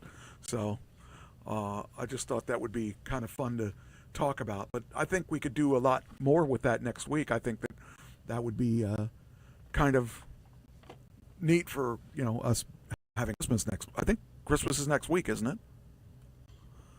Yes. Yeah. 25th is, let's see, today's the 16th, so the 25th is 9 days away. Jeez, time's flying. This has been a crazy year, Yeah, time. The older you get, Mike, the quicker the calendar turns, and the more stuff you got to do. It doesn't slow down. I never thought I'd be this busy in retirement. I don't know. I think I forgot to retire. But no, you retired. You're just doing what you love to do now. I am having fun. I will tell you that. The things I've learned over the past couple years is that I missed out on a lot of stuff that well, of course, I couldn't have done it and been where I am now. So, all right. So I have a friend who we kind of had an argument this morning at 7 a.m. Ooh. But anyhow, all he does all day long is sit on YouTube and watch politics. Oh, geez. And I just find that such a waste of time, and it just he needs a life, and he. So do we. We're on the because he's mad all the time. Like he's mad all the time. Oh well, those kind of people. Those kind of people, they really see. The thing is, I used to be mad all the time too, but I realized that I don't have to be mad. There's things that I have control over, and there's things I don't have control over, and I don't want to be fighting over things I don't have control over. And even if I have control over it, you can't change any people's minds. These people nowadays, people are fighting over everything, and they're adamant that they're right. And I get so tired of that whole thing. I don't want to fight. I just want to enjoy life. And people that live for that, I have no time for those kind of people. Well, he sends me videos all the time, and it's like 8, 9 a day, and I have time to maybe.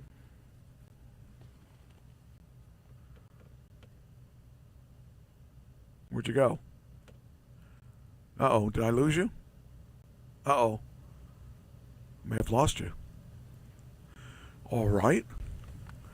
Well, I don't know if you're there or not. I am here. Are you are? there? Okay. Whew, I thought I lost you there. We froze there for a little bit. Well, you're still frozen.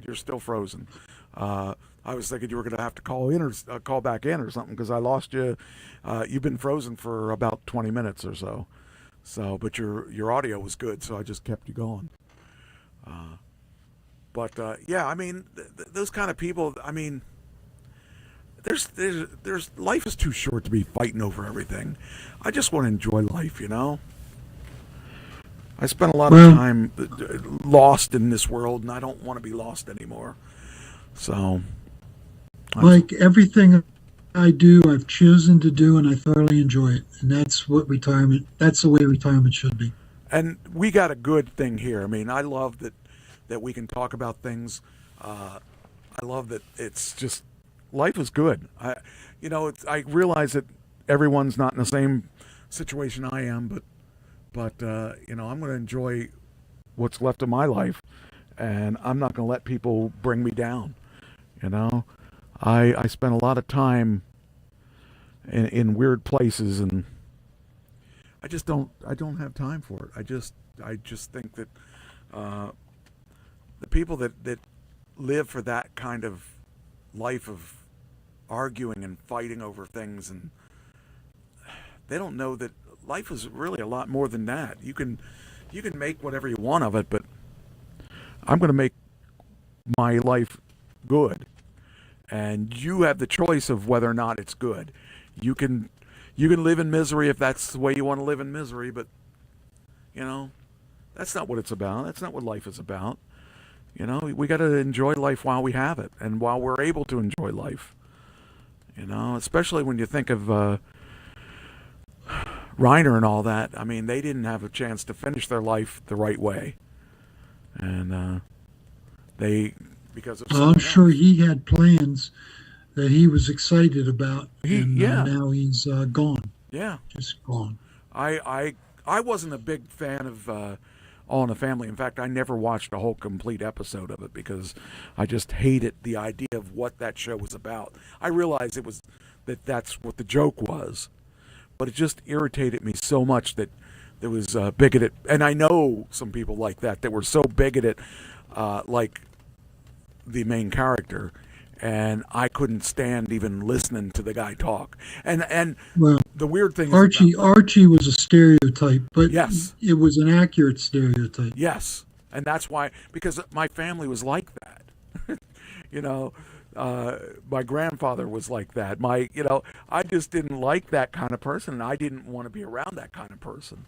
So it was interesting that they portrayed that. But the thing is, like everything else, I had the choice of whether or not to watch it, and even though that was his breakthrough character, I'm happy that he actually resonated with me on other things. And he didn't write that, so I don't hold that against him. But well, see, I was extremely, extremely liberal when that show was on, so I loved his character.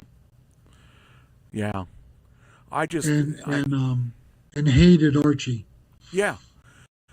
How could anyone like him? I mean, he was an extreme, and the thing is, that probably didn't help his career. It probably made his career really difficult to deal with. Well, he did. Did he do Mary Tyler Moore before or after? I would think after. Was he on Mary Tyler Moore? What? I didn't even know he was on Mary Tyler Moore. I thought he was wasn't he Ed Asner? Yeah. Maybe I'm confused, but I thought he was the boss. No. Ed Asner was awesome. He was he played a mean guy, yet he had a little bit of a heart. Yeah, he did. I loved Mary Tyler Moore show. Was very interesting. Ted Danson was awesome. Not Ted Danson. What was his name? What was his name? Was it Ted Danson? No, not Ted Danson. It was Ted Knight. Ted Knight. Ted Knight. Yeah, I loved him. He was so funny. That was a good show. So, by today's standards, probably wouldn't hold up. But back in the day when that was out, I loved that show. Plus, I had a crush on Mary Tyler Moore. So, I was a little kid and just thought she was cool. So, anyway, all right, let's move on. Actually, you got anything? What do you want to talk about? Well, let's see what you've got. I got lots of stuff. Stern re-signs with Sirius for another 3 years. There was words that people were wondering what Howard Stern was going to do. He signed another 3 years. Now he's in his 70s now, so I'm really surprised he signed for a couple. I mean, how much money did he need? That guy's has done so much with that. He might be one of those guys that doesn't know what to do except be on the radio. That's pretty much. I think that's pretty much it. Plus, he has a loyalty to his people that work for him. He wants to keep them working too, and to his fans. Yeah. So I really says here Stern's future has been the topic of tabloid fodder for months after a report earlier this year that suggested that his show would be canceled. Stern would go on to prank his listeners and some of the media by hyping his return on the radio, only to have Andy Cohen sign on to announce that Stern had been fired and that he would be taking over his channel. Stern eventually came on and said that he and Sirius were still negotiating over his future. The terms of his new deal were not immediately clear, though Stern said it was for 3 years and would allow him more flexibility. That suggested his appearances become less frequent. How much less frequent can you be? He's only working 3 days a week. So his last deal was 5 years worth, an estimated $100 million per year. One of the most famous radio hosts in history. Stern left terrestrial radio in 2006. I remember when he did that too. I was thinking, man, we're never going to get to listen to him. He's going to, I thought that was it. But he's got another 3 years. That makes me. It would make me happier if I listened to him again. But generally, I listened to him when I was working. It made the day go by quicker, and when I was traveling and doing wrestling, I would listen to him. But since I don't have a job anymore, it's not really something that happens for me regularly. So I listen to him occasionally, but it's really very little now. And he's a lot different than the Howard Stern that I used to listen to. I used to listen to him when he was, yeah, he's an older, much gentler. So that's one way to look at it. All right, so that's the Howard Stern one. There's going to be a new AI coming out. Disney's going to invest $1 billion in OpenAI. I found that interesting. It says, in what may prove to be a milestone move for the major studios, Disney has decided to partner with OpenAI and invest $1 billion in Sam Altman-run AI juggernaut, as well as ink a licensing deal that would allow users of its AI video creation platform, Sora, to create clips using iconic characters from Marvel, Pixar, and Star Wars franchises. And the Bob Iger, the CEO of Disney, said, bringing together Disney's iconic stories and characters with OpenAI, groundbreaking technology puts imagination and creativity directly in the hands of Disney fans in ways we've never seen before, giving them richer and more personal ways to connect with the Disney characters and stories that they love. So there you go. That could be interesting. A lot of the things that the other franchises are afraid of are what people can do with their characters in AI. And Disney seems to be embracing it a little bit. So that could be interesting. That's probably the way to go, because if you can't fight it, because it's going to happen. Yep. That's now, exactly. Individual states are starting to regulate AI. And that's a problem, because it's going to be, 50 different pieces of legislation, and they're going to all be slightly different. And how's AI going to operate in that kind of environment? So President Trump is supposed to be coming out with a federal government guidelines. The trouble is you can't make states follow the guidelines unless Congress enacts a bill, and you can't get Congress to vote on Christmas. So, it's going to be a mess. And OpenAI is trying to challenge these states because it's almost going to be impossible to have a across the board 50 state harmony. Right. Yeah. Yeah, I mean, I don't know how. Some people want to regulate AI and other people don't want to regulate it. Right. I know that actors and musicians want it regulated. Yes. Because their likenesses are being stolen. Yes. I mean, because one of the biggest things is that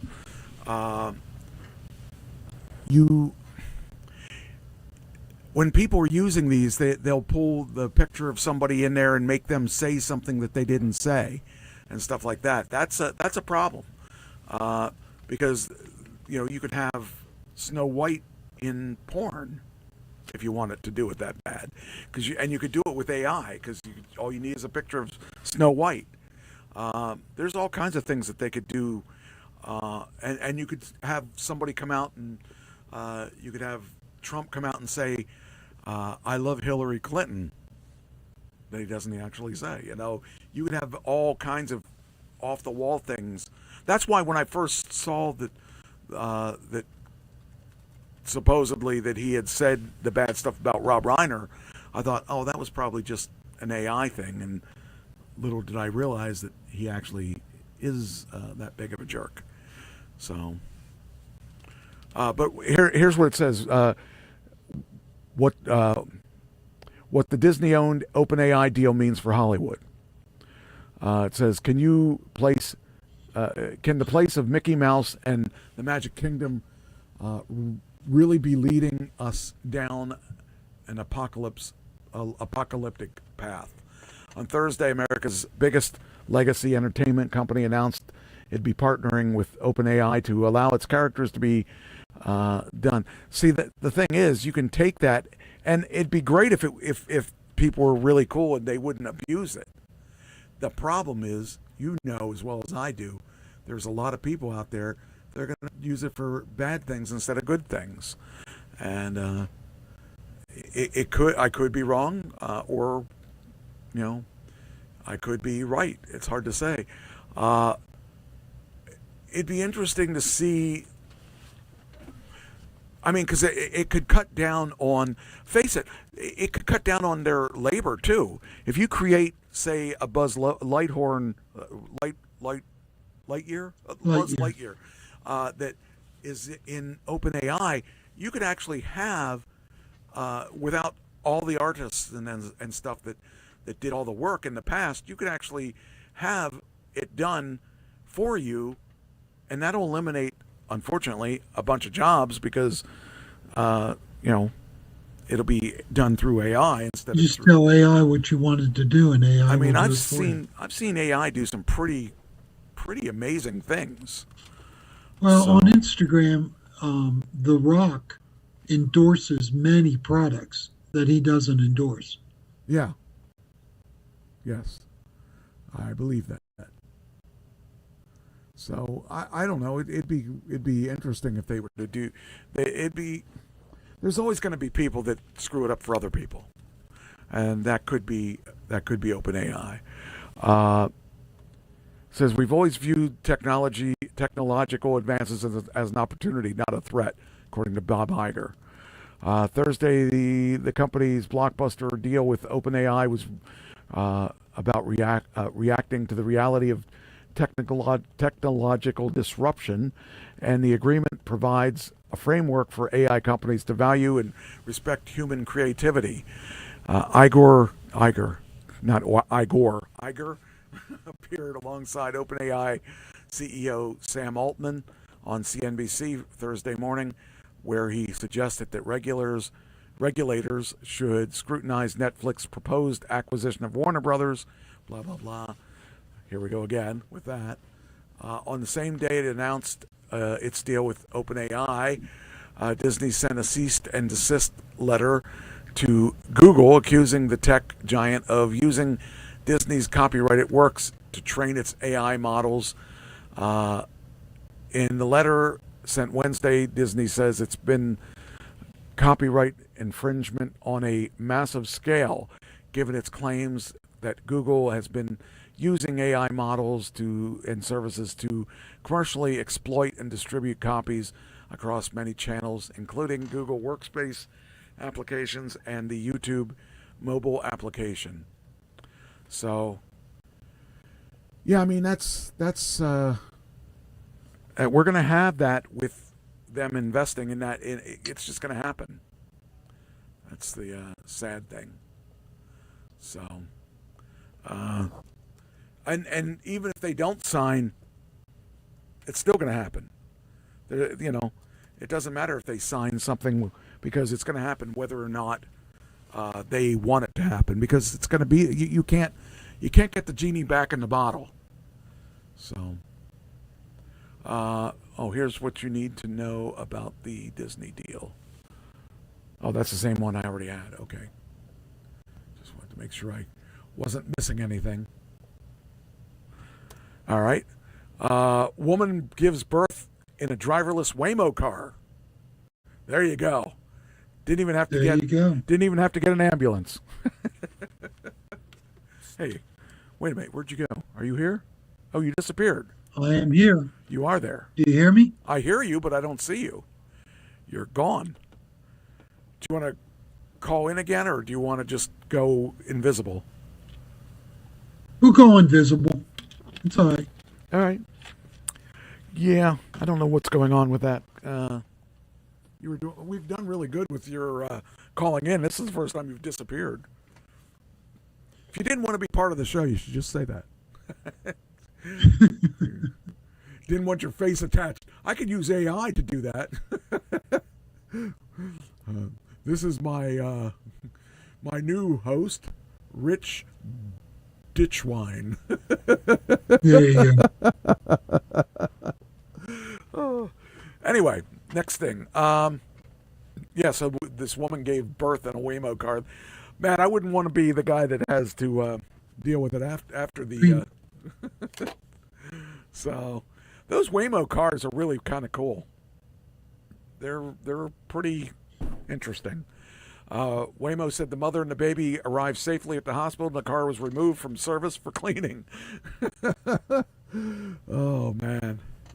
A pregnant woman took a ride in San Francisco hospital in a Waymo this week, took an unexpected turn when she gave birth in a robo-taxi.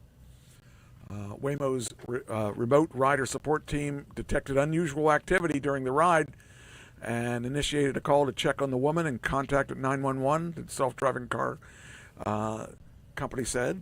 And the woman gave birth in the back seat and safely arrived at the hospital before emergency services reached her. I got to say, that's pretty cool. Because she could have, if she was alone and all that stuff, she could have, not made it to the hospital at all. It could have had a bad outcome. Yeah. So that was kind of cool that it actually looked out and turned out to be good. All right. Next. Now, you used to be a hiker. Yes. You'll be able to relate to this, maybe. Hiker mired in quicksand in Utah's Arches National Park is rescued unharmed. Wow. I mean, if you're in there all alone and you get stuck in quicksand. I used to think that quicksand wasn't real. And it's real, Mike. Apparently it's real. Because this guy here was like, he would have died. And they showed the rescue team and everything. That every time that this person tried to move, he just, just got deeper. Yeah. That's crazy. And if it weren't for the fact that people actually saw him and he got rescued. So he got lucky that he didn't die there. Because it's weird to think. Well, I was just rolling out of bed. It was about 7:15 in the morning when the pager went off and it says we need search and rescue to respond for a individual that is stuck in quicksand. So when you hear something that only happens, essentially every 10 or 15 years, it kind of makes you scratch your head and say, is this what I heard? And sure enough, that's exactly what we heard. So he's trying to dig himself free with the shovel that was supplied by the Park Service about the time that we arrived. But it was every time you take a shovel full of material out of the hole, the wet sand just flows right back in. So it's kind of a never-ending battle. He said he just went in ankle deep. And it's like, oh, wow. So he is in mid-stride, so he kind of takes the weight off of that one to pull it, but in doing so puts extra weight on the other foot, and that one instantly went to his knee. And he says as soon as it went to his knee, he couldn't budge it. It was like he was cast in concrete. We laid the ladder down, brought out the traction boards, we were able to lay those down, and now we had a firm platform in which we could work from. And we were collectively able to dig faster than Mother Nature could try to refill in the hole. One of the search and rescue members, I believe her name's Molly, she reached down there, threw the muck and the goo, grabbed his ankle and started pulling as they're shoveling, and next thing you know, his foot comes free and he's free. That's quicksand is being made out of 32-degree water, and so being trapped in that water for several hours, his leg was completely numb. He was going to walk on his own. He didn't want to be carried by us. That is so scary, man. A little pride jumps in there, says, no, I can do this. He is so fortunate. Yeah. Could you imagine if nobody were there, he would have gone under. That's just so weird and scary. But he lived to tell an interview given by President. Stop. Don't do that. Okay. So that to me, oh man, I just never really, when you think of quicksand from the movies and stuff, it's kind of one of those things that you don't, in the movies they I thought over dramatized it, but the way we're looking at that wasn't over dramatized. So that guy's lucky to be alive. Oh, you still with me? I'm still here. Speaking about hiking, my mentor in the Salvation Army, we just had breakfast with him. He lives in Maine, and he was down this way, and we had breakfast, and he was telling me he's hiking the Appalachian Trail. Wow. And he's almost done. Anyhow, he was out on the trail in Pennsylvania, and he's up on a mountain near Harrisburg, and he reached down to grab a stick for the fire, and he realized that what he grabbed was right beside a rattlesnake. Oh, wow. The rattlesnake was as thick as his forearm, but it was moving away from him. Okay. It wasn't curled. Wow. So he didn't get bit. How long ago was that? 6 months ago. Wow. That's crazy. Man. He was so shook up, he came off the mountain, and he stayed in a hotel for about 3 days before he had the courage to go back up. I would too, man. Oh, man. That's crazy. But I didn't think they had rattlesnakes in central Pennsylvania. Oh, yeah. But evidently. Oh, yeah, there are. There are. And they're also, what are the other ones? There's another poisonous one. Copperhead? Copperhead, yeah. Yeah. That's crazy. Wow. Jeez. I can't imagine. Man, I'm 70 now, so I'm scared of everything. When I was in my 20s and hiking, I wasn't scared of I was scared of nothing. Yeah. Well, I've always been afraid of everything. So that's not a big deal for me for being afraid of things. Do you know what the Pantone color of the year is? No. Do you know what Pantone is? No. Oh, okay. Well, Pantone makes they make these little cards that distinguish colors. That's the best way I can describe it. Okay. So if you're going to paint your house. Yes. There's a color of the year. It's inspired by this billowy color signifying a new start. So let's see here. It's called Cloud Dancer. That's actually a color. So we now have a color called Cloud Dancer. It's a billowy, balanced white, imbued with a feeling of serenity. A color that's designed to both soothe us and inspire us to make a fresh new start, according to the company. That Pantone 24201 Cloud Dancer is an ethereal hue that's a symbol of a calming influence. So there you go. Now you know. Now you can feel like you're in the know. So I figured you wanted to know. I'm so happy now. Now the question is, was that 351 AD or was it CE? Oh yes. Was it BC or BCE? Yes, that's it.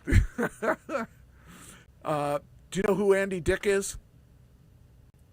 Oh my goodness, name is very familiar, but I cannot pull out. He was this guy, or is this guy? Oh yes. Okay, he apparently almost died of an overdose. Andy Dick, apparent overdoses.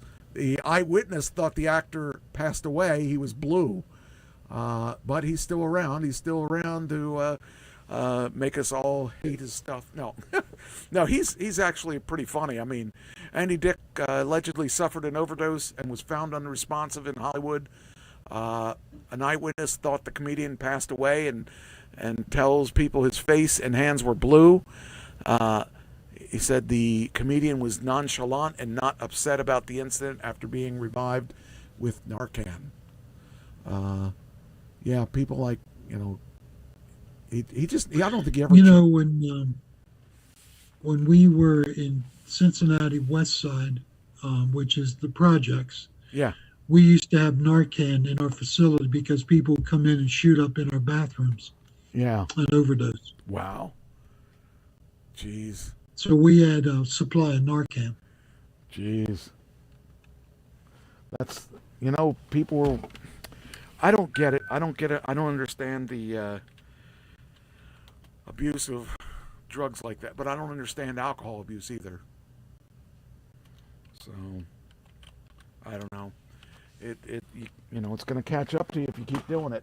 Just is. Well, I'd have to go out in the lobby from time to time and wake people up and tell them they'd have to leave. They couldn't nod off in our lobby. Yeah, that's crazy. It says he first heard people yelling for help before he realized that something was happening. I heard some stuff like "Wake him up! Wake him up!" and people were running around, and I'm like, "What's going on down there?" He explains that he assumed the commotion was part of a filming project happening on the street. I thought it was probably be more likely part of a movie. He didn't realize anything was wrong until the shouting again. Dick was slumped all over at once and then finally started shaking him and doing all this stuff, and he came, it says here, he says he tried calling for help but struggling to reach anyone. While the guy, man, I can't imagine. What a way to die. I don't understand, though. I just don't understand why. I don't know what he OD'd on, but it was, I think, well, maybe they did say. No, they didn't. I don't know. But those people, they're just going to eventually, that's how they're going to die. So, it's a shame.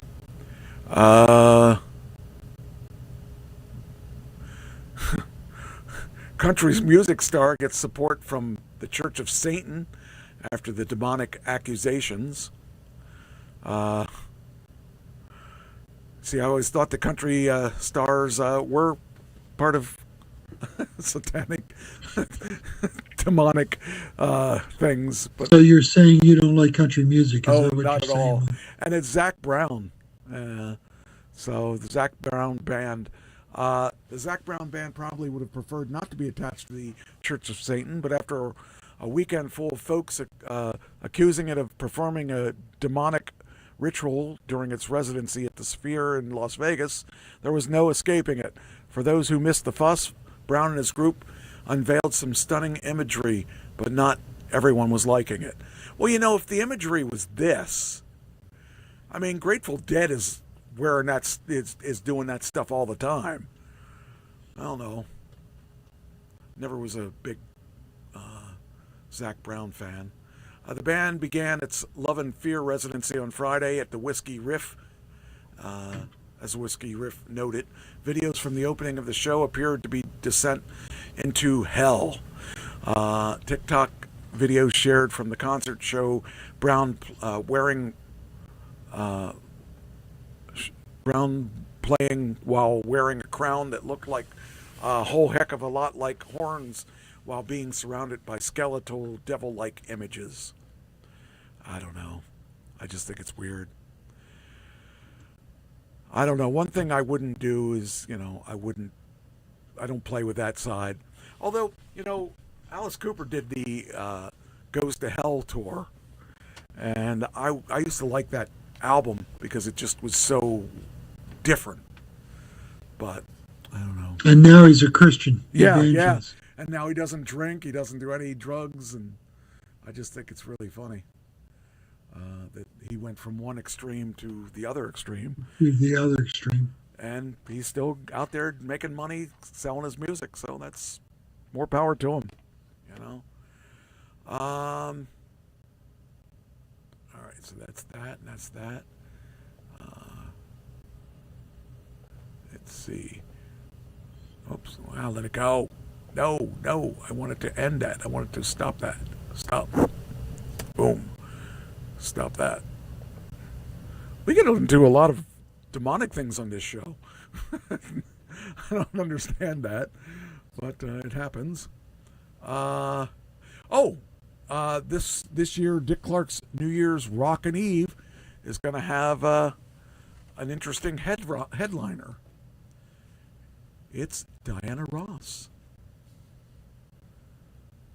Still looks good. Diana Ross will perform a medley of her hits to help bring in the new year during ABC's televised live event. I think that's kind of cool. You know, I think most of the people that watch it, the Dick Clark New Year's Eve, don't know who Dick Clark was. Probably not. I mean, how long's he been dead? He's been dead since... He's been dead a while. Jeez. I can't even tell you. Ross Joins previously announced.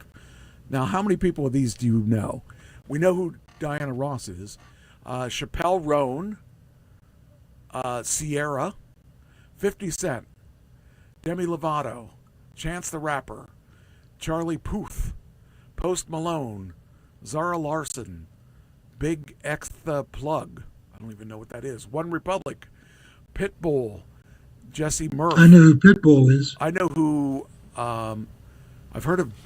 Why? I've heard of 50 Cent. Oh, I know who 50 Cent is. I heard of Demi Lovato. I've heard of Chance the Rapper. I couldn't pick him in a lineup. One Republic. I think we used to do a One Republic song in Uncle Sam Band. Pitbull. I've heard of Pitbull. Jesse Murph. I don't know. Madison Beer. Don't know. Maren Morris. Don't know. Mariah Carey. I know. Little John. I know who he is. New Kids on the Block. New Kids on the Block. Are they still kids or are they adults now? Well, they're adults now. K-pop Demon Hunters. Yes, I know them because they've been in other things I've read. Okay. They're like very popular. Singing Voices of the Hunter X. EJAE. I don't know what that is. Audrey Nunn and REIAMI, among others. Now, you know what K-pop is? It's a type of music, isn't it? Yeah, it's from Korea. Yeah, and usually really, really young kids. Yes, we're talking teens. Yes. Yeah, that's all I know. I've never heard any of them. So, yeah. But yeah, I probably won't be watching that. I don't think I would be interested in anybody's music that's on there. And probably none of those people know who Dick Clark is. That would be my bet. I think out of everybody, never heard of him, never saw him. I think out of everybody that's going to be on that show, the only one I'd be interested in seeing is Diana Ross. Yes, because I at least know who she is. So, yeah, not good for people my age because we don't have a clue who any of those people are. Yeah, well, they're not after us. We don't buy products, so. Oh yeah, one of those things. Huh. Well, heck with them then. If they don't want us, we don't want them. Anyway, all right. So you don't have any tattoos, do you? No. I don't have any tattoos either. There's a man who has tattoos of signatures. Signatures. How many tattoos of signatures do you think he has? 25. 25 times more than 10.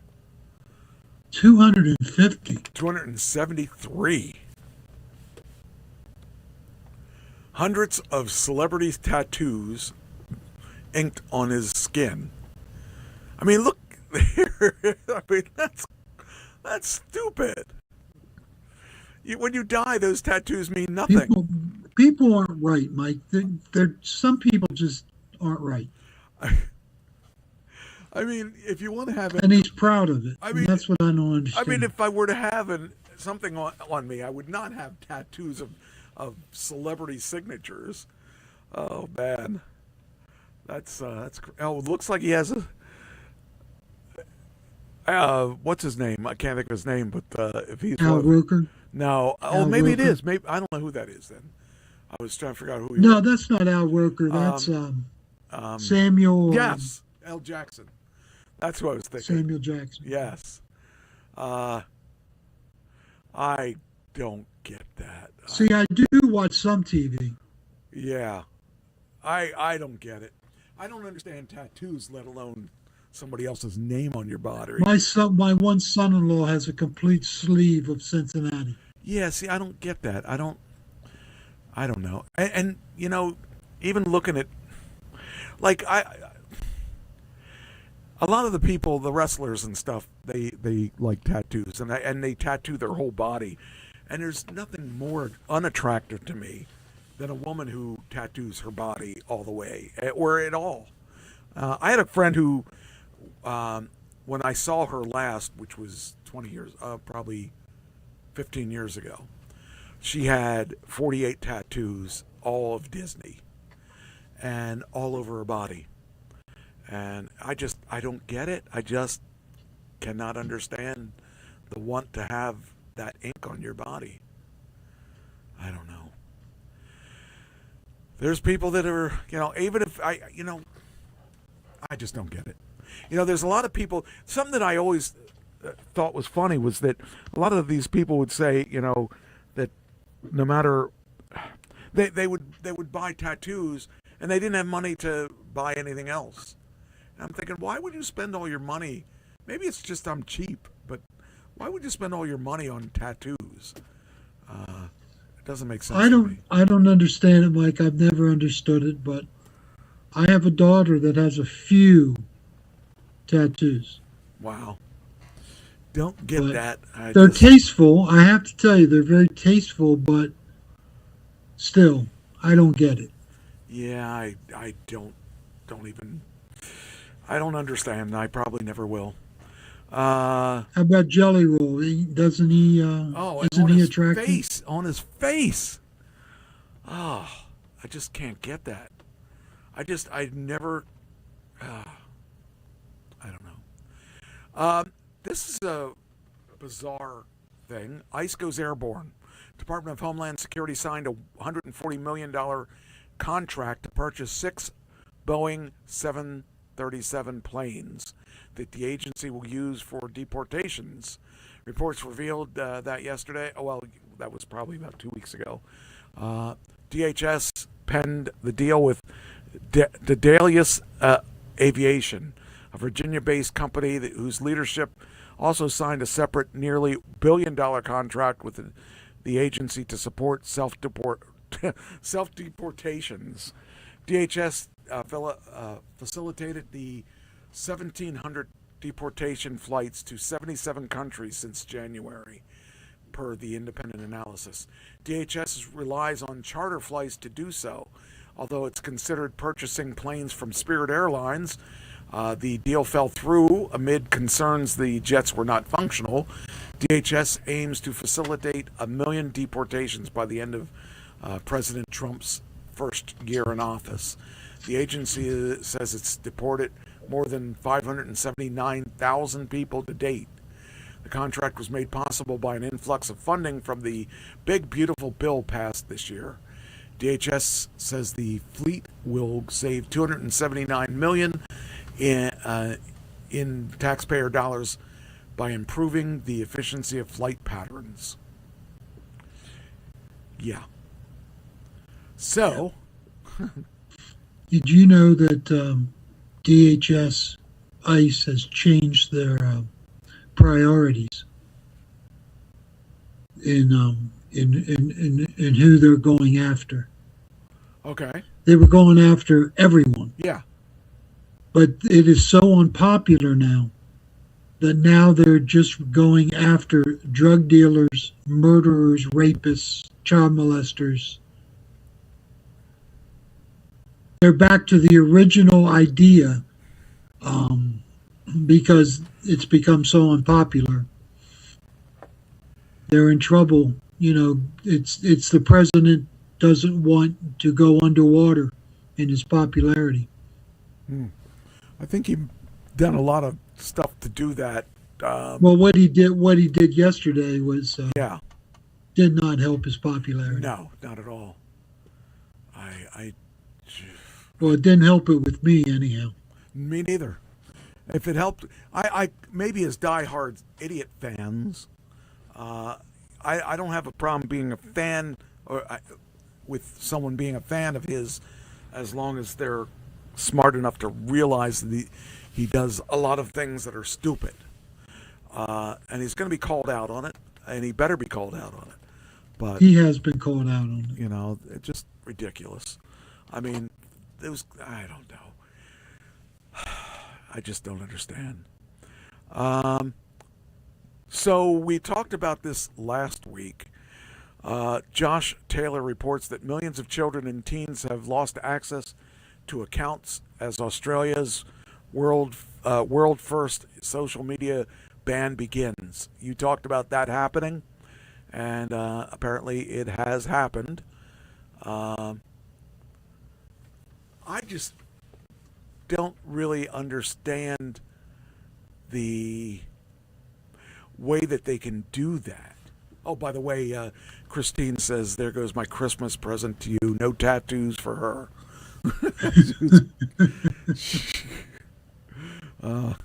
That's probably a good thing. I couldn't imagine. You know what I love? I love these guys and girls that go out and tattoo their boyfriend's or girlfriend's name, and then they break up. Yep. What are they going to do after that? Yep. I don't know. That was always something I thought was funny. But now I heard that there was controversy in this social media ban. And the question let me see if I have, let's see here. I thought I had another article on that. Let me see if I can find it. Hold on there. Oh, there's the other stuff. Okay. Oh, this is the stuff I should be doing. Looking here. I thought I had another article on that. Guess I don't. I thought I had another article that said that there was some kind of more controversy about that, but I guess not.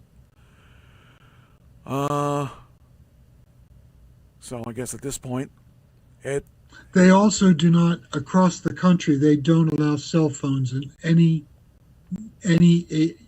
age group in high school, junior high. Oh, yeah. Wait a minute, where did I read that? That's not the same article, though, is it? Might be. I read that somewhere. They say that there's mental health issues that is going to crop up. Okay. I could see that, I think. Because what you're doing is you're taking away screen time, and kids aren't going to know what to do with themselves. Read a book? Yeah, it's an amazing thing. Something I never We've did. taken YouTube away from Lakin. Oh boy. And he's still alive? He's having withdrawal symptoms. You know he's addicted because he's typically he has withdrawal symptoms. Okay. I could see that. I mean, I would think that it would be different. I mean, it's definitely a different world for them because they never had anything else. For us, we had something else at one point. And so I could see that being an issue because of that. But, you know, that's like taking video games away from kids today that have never had to live without video games. I don't know. It's weird, though, because it's a different world. It's a totally different world. Now, here's something. But studies have been coming out about brain activity, kids that are on screens all the time. Yeah. Their social skills are lacking. Their adjustment to the world is skewed. Okay. It's probably a very good thing with what Australia is doing. It'll never happen here in the United States because it'll be freedom of speech and freedom of expression. Right. Yeah. But yeah, that would be really impossible to actually to police it, I would imagine. Australia, that's a different world out there, so I don't know. Well, they have some of the most restrictive gun laws in the world, and look what happened. You know, two Muslims, ISIS followers, just opened fire. Oh yeah, that's what you're talking about. Okay, yeah, that could be. That's so weird because, you know, I never thought I'd hear something like that happening there. Because, you know, you just don't hear that much crime from there. I have one of my nieces lives in Australia with her partner, and he does not want to come to the United States because he's scared of the crime.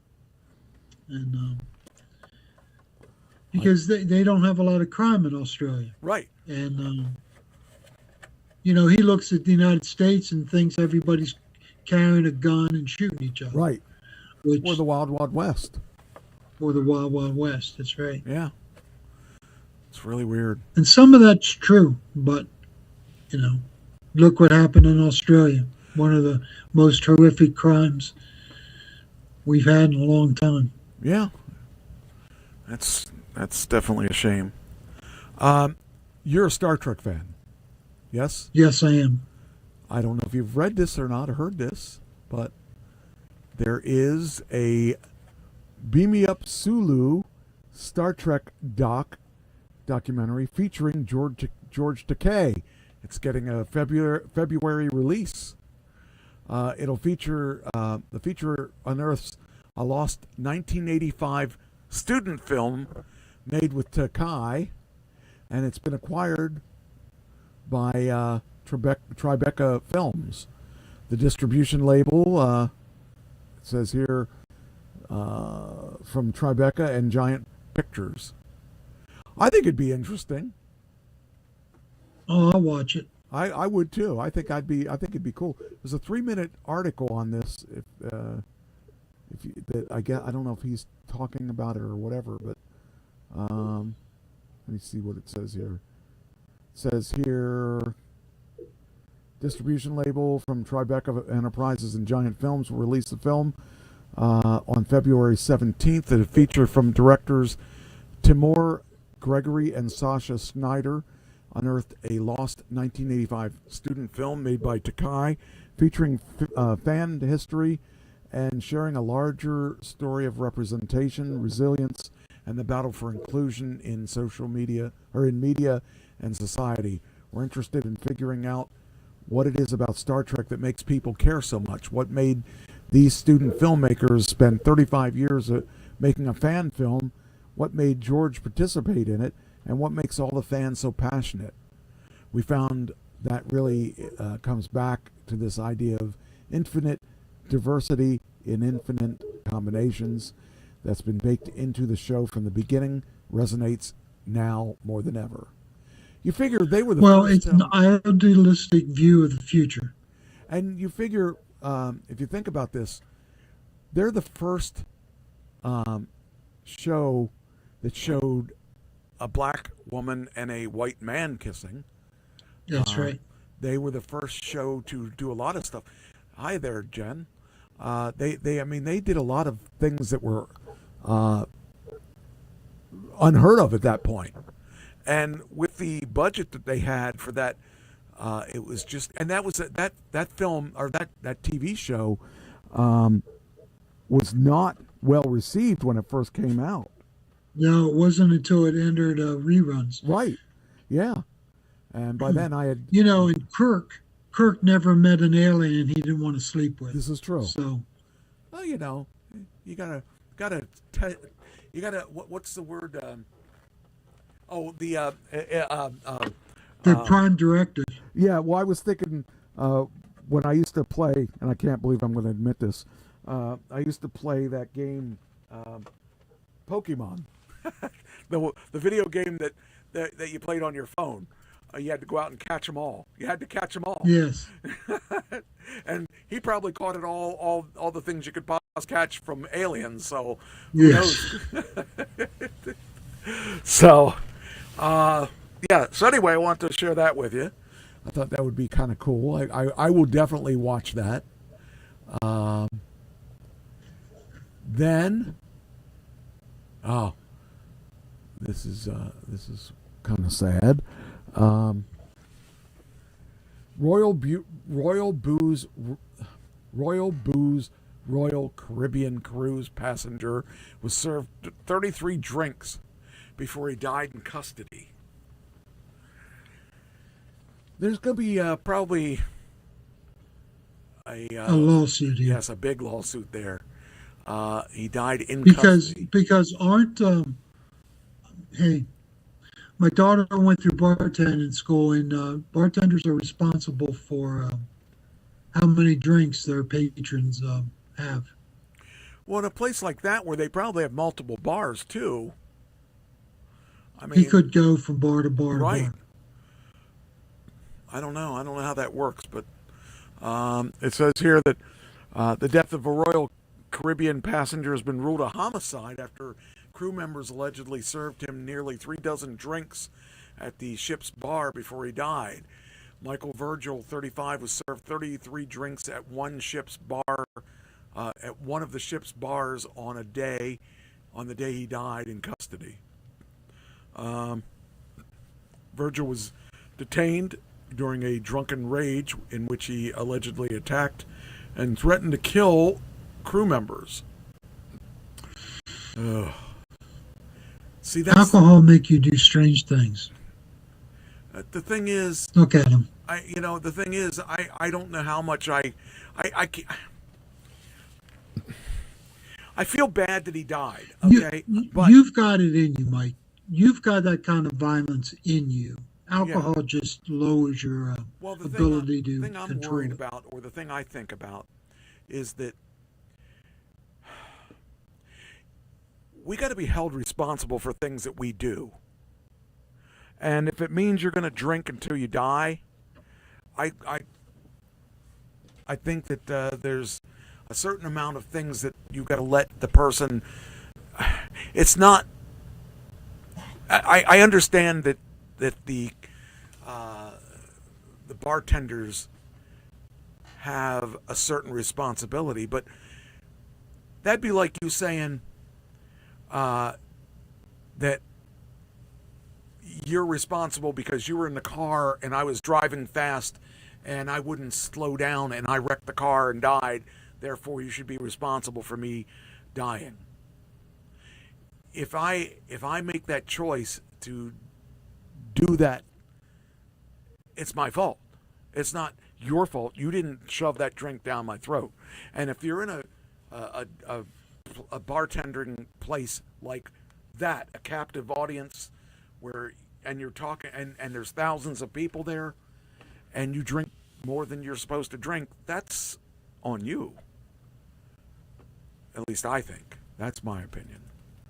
Well, I kind of agree with you. It's just that if you're at a bar and you're the bartender and a patron has more than their fair share, let's say, and they have keys and they go out and get in that car and start to drive and kill somebody, that bartender can be held partially responsible. And it's not, I don't know that that's, I've always been wondering whether that was, because like my cousin Riley, he was an alcoholic and he died alcoholic. He died drunk and he was caught several times drinking and driving, and he still kept driving. This is back before they would make you go through all the hoops they make you go through today. But you know, he almost killed somebody when he was drunk driving too, and it just, I just wonder, are you going to go back to the place where he was drinking that night and arrest the guy that served him drinks? How do you know? In some states, yes. Yeah, that's what I'm saying. It's not really.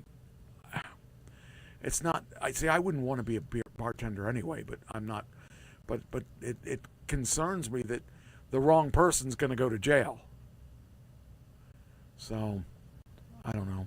I don't know how to make that right, but it's something that bothers me. That I could if I have to get a job and I'm working as a bartender because that's the only job I can get, and I'm not necessarily a good bartender, but you know, it kind of sucks to think that I could go to jail for that.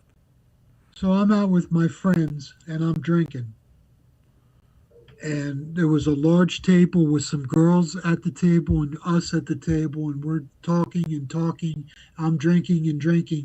And the next thing you know, I have Steve telling me, "Don't do it, Doug, don't do it. I'm telling you, don't do it." And I said, "I'm going to do it." I wake up the next morning and I realize what I did. She was laying beside me. Oh. So, you know, I didn't have enough sense to listen to good advice. Yep. That's why bartenders are responsible. Because you reach a point drinking that you don't have enough sense to do the right thing. But if you may, it's like, but that bartender may not have realized that you were that drunk because he may have been serving thousands of people that night. True. And that's the thing. But he's supposed to know. I know, but that's not, I don't think that's fair. I'd hate to go to jail for a period of time because I'd never be a bartender under those conditions. Yeah. That's not a profession here's I would Here's choose. that article. I knew that article was here. I had an article about Australia. Reddit challenges Australia's under 16. Now you're going to make it so I can't get under 16 social ban, claims law curbs political discussion. So, Australia's pretty strict. I don't know if he's going to have a chance. Well, Reddit argues that the world's first law is unconstitutional because it infringes on Australia's implied freedom of political communication. Global online forum Reddit filed a court challenge on Friday to Australia's law banning children younger than 16 from holding accounts on the world's most popular social media platforms. Reddit was one of them, by the way. Reddit would be the one I would be afraid of the most because there's a lot of bizarre people on Reddit. There are a lot of good people on Reddit, but I don't even know what Reddit is. Reddit is basically it's a bulletin board where people discuss all topics. topics. Some of them are good topics. Some of them are bad topics. Some of them are ridiculous topics. Some are let's say somebody had a topic about Trump, then they would go busting on him or whatever, and it would just go on and on and on. And they have topics about everything under the sun. And probably all conspiracy theories. There's a lot of conspiracy theories, but there's a lot of very intelligent content on there too. So, I was a member of Reddit until someone tried to steal my account, and then I decided I didn't want. They did steal my account, but they didn't change the password, so I got in there and I took all of their. Somebody liked the name and all that stuff, and what I did was I took and I deleted all their friends and all their things that they did, and then I quit and figured they could have it. Just made sure that I made as much damage when I left it, because they stole my account, and Reddit wouldn't do anything about it. So I told them and proved to them that it was my account and that somebody stole it, and they didn't do anything about it. So I just went in there and did all the damage I could to their Reddit stuff. But anyway, good job. Yeah, it's a shame there's that bad section of people, but there are good sections of people too. Daily visitors have that come to the Home Alone house in Chicago. Apparently, they're rebuilding that house, but they have more than 100 daily visitors a day to the Home Alone house in northern Chicago. This is just to see a house. I watch Home Alone every Christmas. I watch It's a Wonderful Life, 34th Street, Mr. Grinch with Jim Carrey, and Home Alone. That's cool. Do you have let's see, is it Netflix? Yeah, you have Netflix, right? Yes. There's a guy on there his name is Mark Rober. And he does these great things for kids. He does experiments for kids and stuff like that.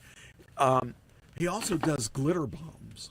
And what he does is people that steal people's packages, he made a device that explodes. I Yes. saw it. Well, he has 4 cameras on it, and he can catch the person that did it. He has tracking on it and all that stuff.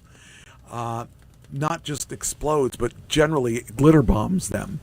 And he puts these packages out every year and teaches people not to steal. But anyway, the reason I brought his name up is he has this thing on Netflix. You might want to look it up. It's really, really cool. Your grandson would love this. It's I wish I could remember the name, but if you look it up by Mark Rober, it shows he does this stuff for kids. He made a gelatin pool, a pool that has got gelatin in it. It's just it took him days to do this, where he does scientific experiments that are for kids. And he made a pool that is full of gelatin that kids were playing in, and they were like diving into and stuff like that. It was really cool. He does all these things. I wish I could remember the name of the show, but it's really, really cool. Actually, I could probably figure it out. Hold on. But I think your grandson would love this show. And he also has these kits that teach kids about science, and they have fun learning about science at any age. And I have a feeling your grandson would love this. Let's see. Rober. Yeah, Crunch Labs is the name of the thing that he has, and he does. What is it? Crunch Labs is his business. I don't know what the name of the. Let's see. Name of Netflix series. He also I first saw him on YouTube, and that's where I knew of him from. Okay. There it is. Mark Mark Rober's Crunch Labs is the name of the show.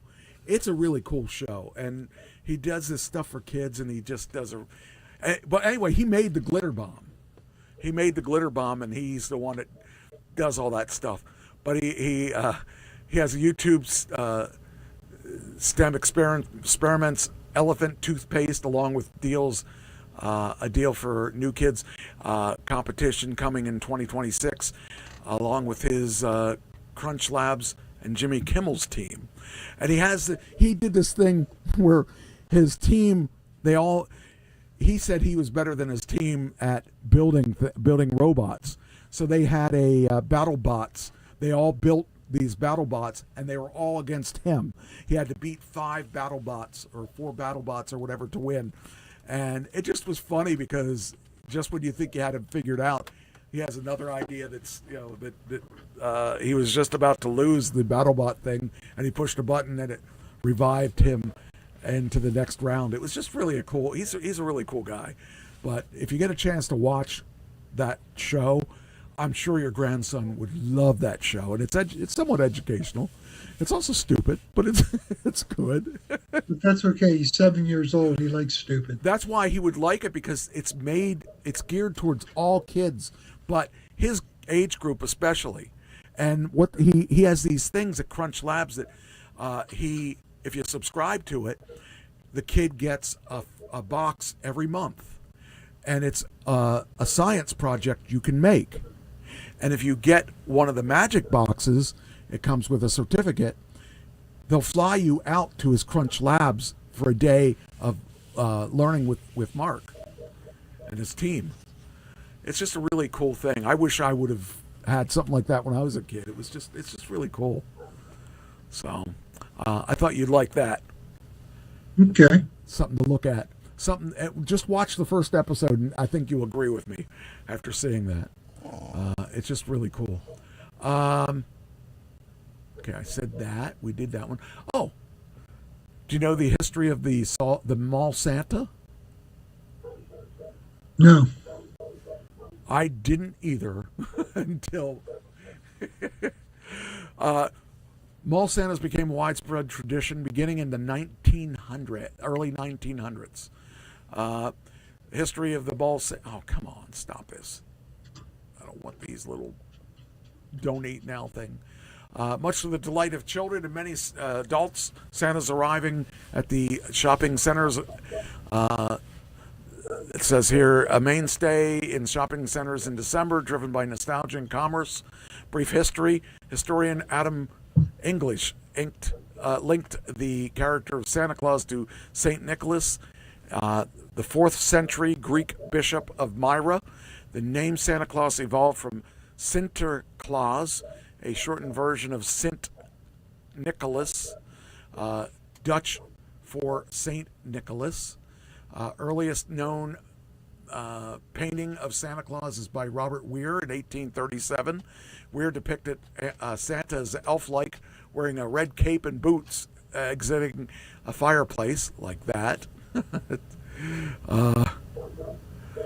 Cartoonist Thomas Nost in 1866 constructed a modern version of Santa that we know today, the round man like gnome with a white beard and dressed in a red suit.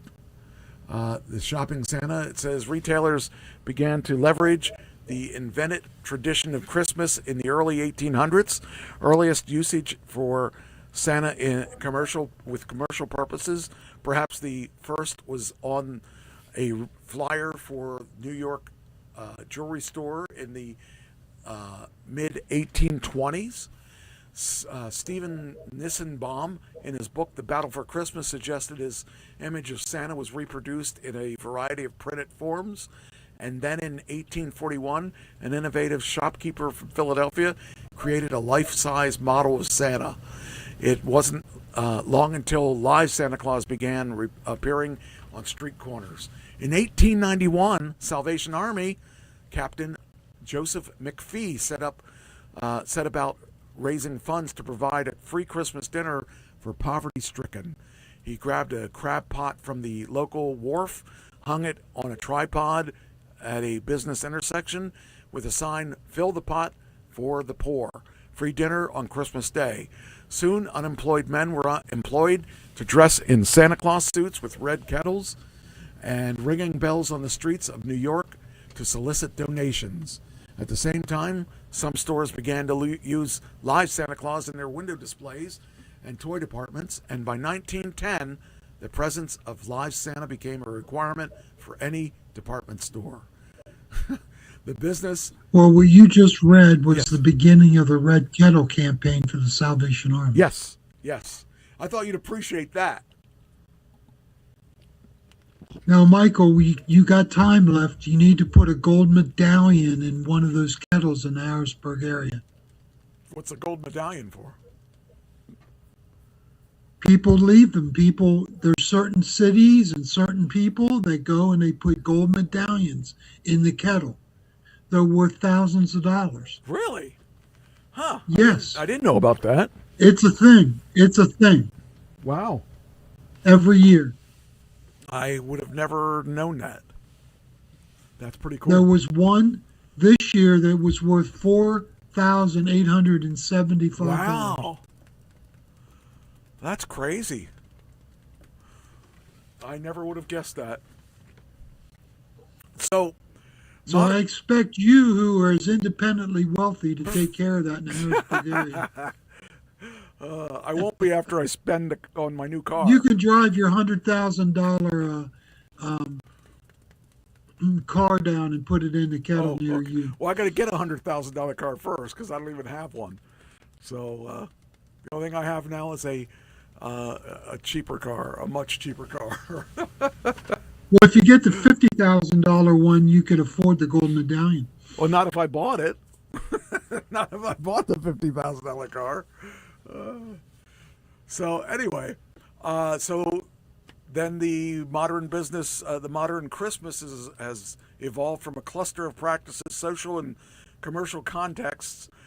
People extended trading and gift giving, and the business of Santa has become a viable business model.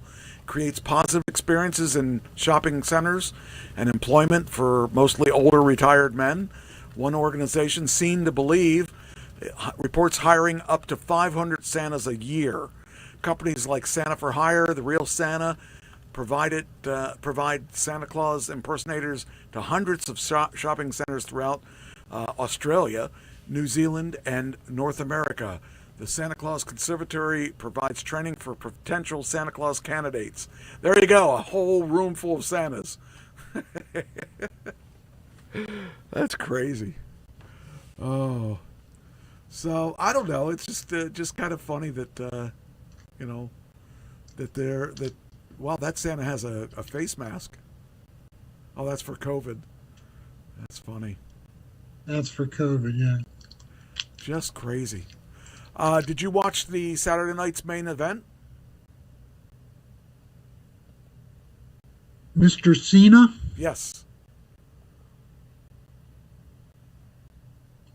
Lakin was very upset. Oh, okay.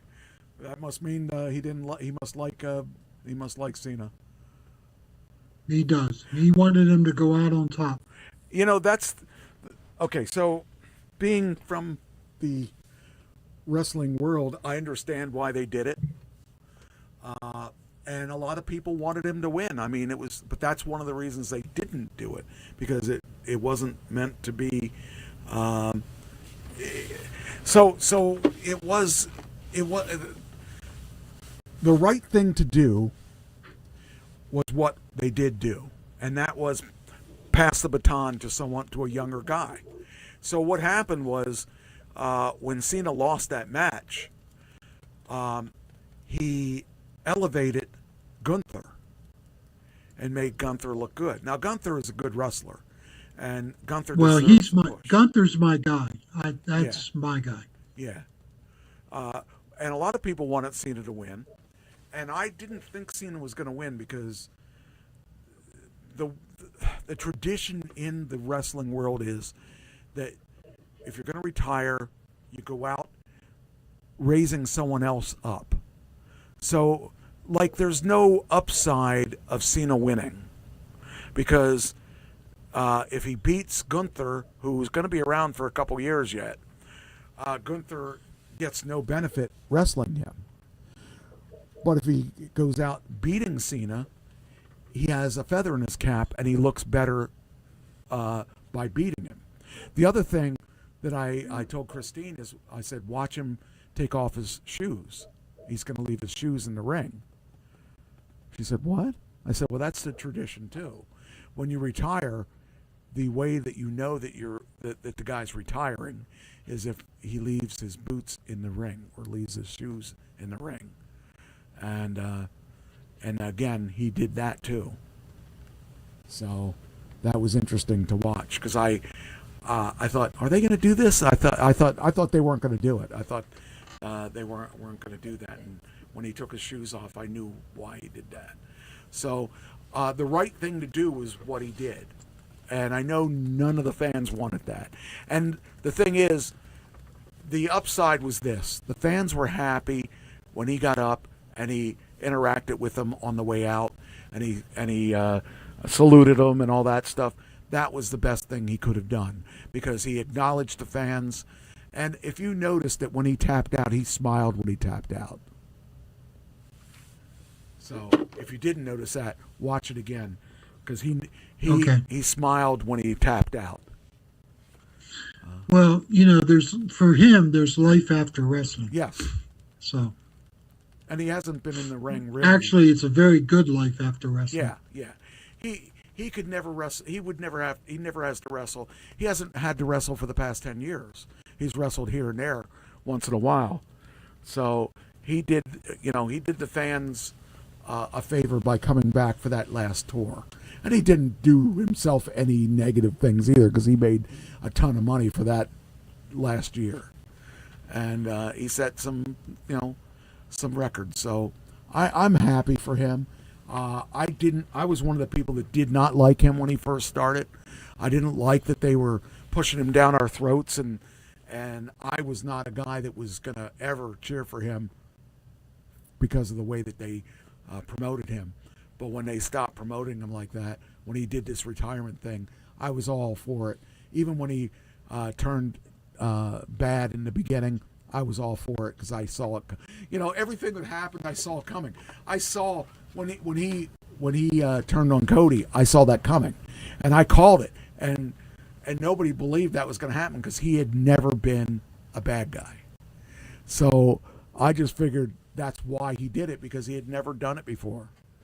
So it was actually pretty cool that he got to do all that stuff and walk away, and he's the people were going to love him regardless. It was just it was well done. I thought they really respected did him right. So that's my opinion. What do we got here? We got time yet? Yeah, that was what I want to talk about that. Yeah, he was definitely cool. SpaceX Falcon 9 marks the 550th time the company has successfully recovered its reusable rocket booster. That milestone comes days ahead of the 10th anniversary of the first demonstration. That's pretty cool. SpaceX has been, around for 10 years. They said they could do it, and they proved they were right. Yeah. So. Yeah. And that's awesome. It says almost years to the day since successfully landed its first rocket stage on December 14th. Recovered its 550th rocket booster. That's crazy. Wow. I don't know if you know this or not, but there was a New Year's Eve plan to bomb that failed. The federal authorities yesterday announced that 4 people have been arrested in Southern California. Court records identified the suspects as members of an anti-government group known as Turtle Island Liberation Front. The individuals were arrested last week in the Mojave Desert while preparing to test explosives. One member allegedly provided confidential FBI source with an 8-page plan of their attack, dubbed Operation Midnight Sun, which detailed simultaneous bombings at 5 locations of Amazon-type logistics centers. Company names were not disclosed. The plan included instructions for building pipe bombs, avoiding DNA evidence, using burner phones, and exploiting fireworks to mask explosions. Says, see the complaint here. So this is the complaint. It's an anti-government, the Turtle Island is a reference to colonialism. They believe that North America is populated by colonialists, and there's no voting us out or appealing to any moral, ethical code for us to leave. So they are about killing us. Okay. Hi, Tate. Good to see you. Yeah, I mean, it's just, I can't even imagine being part of this thing, this, I mean, to kill that many people and do that, or try to kill that. I'm glad that the one guy came to his senses and turned them in. So that would have been horrible. I mean, jeez, I don't understand what gets people that fired up that they got to destroy lives. You know, doesn't make sense. They were going to put him off at midnight at shift change. Jeez, I don't get it. I just don't get it. On the other hand, the Milan Cortina Winter Olympics opening ceremony. Do you know who's going to be there? I have no idea. Mariah Carey is going to sing at the Milan Cortina Winter Olympics. Mariah Carey. Okay. Yeah. That's cool. I don't remember as a kid it being that big of a deal, or that, I don't know, we didn't have celebrities doing that as kids, did we? No. I didn't think so. But that's cool. Also, do you have a Roomba? No, I've never Roomba. Okay. No, well, Roomba has filed for Chapter 11 bankruptcy, with a Chinese supplier taking the 35-year-old company private. The iRobot shares closed down nearly 73%. Now that is the that's the vacuum cleaner, Yeah, right? yeah. Yep, that's them. We had a knockoff that didn't work very well. I have a knockoff and it worked okay, but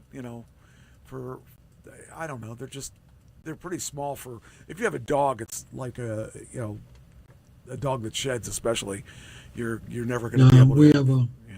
We have a golden retriever. It didn't work very well. Yeah, that's what I mean.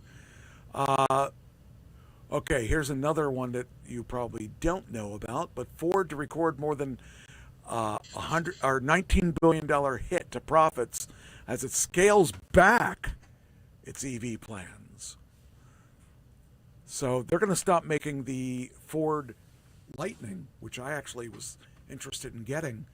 If they had a bigger battery in it, I would have looked at that. But looks like Ford expects to record a $19.5 billion in restructuring priorities and pull back its all electric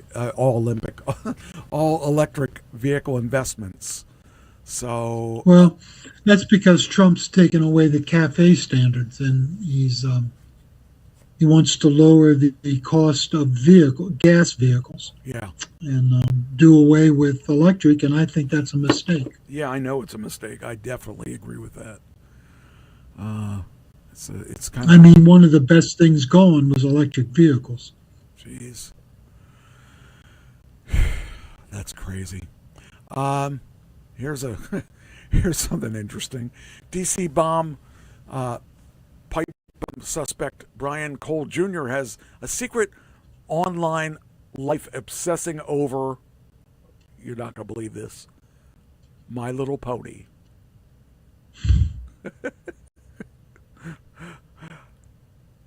I just don't get it. Oh, my goodness. Oh, these people. Why is it that back in my day, when you were a criminal, you did criminal things? Of course, that is kind of criminal to be a highly active My Little Pony fan.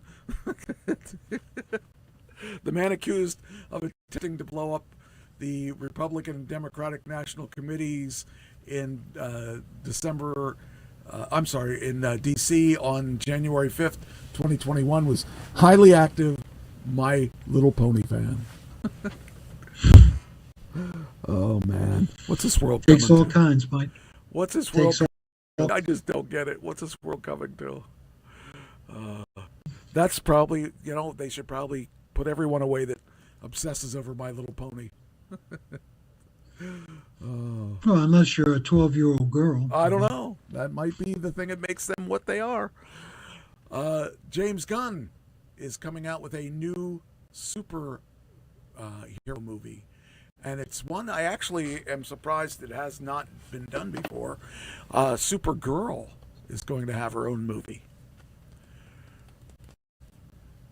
They've had a TV series for a while, and it isn't this girl here, but apparently I think the girl that was doing it didn't want to do it anymore. And she probably is second thinking that she should have probably stuck with it a little bit longer. But yeah, they're going to have a Supergirl. And she actually was shown in the last Superman movie. So that's interesting. But yeah, we're going to see that. And let's see here. I guess we're at the end. I could keep going, but I got, we can pretty much. It's 10:06. Yeah. And we didn't get to Tom Petty again. Oh yeah, I was going to say, because you said you wanted to do that. Well, actually, next week we're going to try and do something on Diddy, right? Yes. All right. Well, that'll be. I got to watch the Diddy stuff so that I know what we're going to do. But anyway, yeah, I guess that's. Like I said, I had a lot of stuff.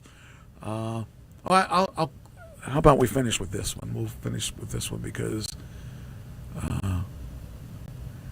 A superstar actor says he'll no longer kiss women in movies. I don't think it's a big deal. Really? Yeah. Yeah. Wow. George Clooney says he's advancing in age and he's not denying it. And actually, he looks pretty good. He looks about the same way he's looked for the past, He looks pretty good for however old he is. He's got to be up. He's good. Probably. Oh, no. Really? 84? 64. 64. He's not too old. I thought he was older than that. Huh. All right. Well, I guess maybe it says I'm trying to go the route of Paul Newman. Okay, I'm not kissing a girl anymore. He says, when I turned 60, had a conversation with my wife. I said, look, I can still play basketball with the boys. I play with 25-year-old guys. I can still hang. I'm in shape. But in 25 years, I'll be 85. It doesn't matter how many granola bars you eat. That's the real number. All right. It says, look, I'm not trying to compete with the 25-year-old leading man. That's not my job. I'm not doing romantic films anymore. So there you go. What a way to go. I mean, the guy's also got more money than he probably knows what to do with. But his great grandkids are taken care of for life. yes, and that's oh, I'll do this one too. Beloved sitcom return for another reunion hour on TV. Do you have any idea who it is? No. I never watched this show ever. But I think it's Raymond. Raymond. Yeah, I never watched that show. Everybody loves Raymond. Yeah, except me. Except no, I didn't. I've never gotten him, so. I never watched it, so I don't know. Anyway, I guess we can end on that because that's. Yeah, we got a lot of stuff done today, and the only thing we didn't get was we didn't get the rest of that. The thing we'll finish next week is the pagan versus Christian thing. So, all right, I guess that's that. Good show, buddy. Yeah, it was actually. We covered a lot of topics. We never even touched the big topics on the politics. So, I just was so fed up with Trump's attitude. Well, that's why I had about 3 or 4 articles, and I just decided I had a sour taste in my mouth too, so I didn't want to go there. Yeah, kind of made me feel, felt dirty. But I will tell you that his chief of staff said he had an alcoholic personality. I believe that. Oh man, I don't know. Oh, here it is. I couldn't find this earlier. I talked about the Home Alone house, and and I said 100 people a day go to it. Here's the rest of I couldn't find the second article. They're going to restore it to the mirror iconic Christmas movie. Is what I see in here. So I don't know what that means, but it says the classic movie debuted 35 years ago. Now the iconic house featured in the film is in the spotlight again. And it says here it underwent an interior renovation and was sold earlier this year. Now it will be transformed back to the way it looked in 1990 when film audiences got to peek inside for the first time. So the owner, or the former owner, has fond memories of the days spent filming the movie. So there you go. Now we know. I was trying to find that article. I had it in here and all this stuff, and I just couldn't find things about that. So, all right, I guess it's time to go. Especially since you left already. Yeah. All right. Elvis has left the building. Yes. I am going to get the other. Where's it at? It's on here somewhere. Is that it? That should be it. Hopefully I grabbed the right one. Okay. What's going on? Here we go. Come on. There we go. All right, see you next week. Same bat time, same bat channel, and we'll have more fun and frolic and all that stuff. This holiday season.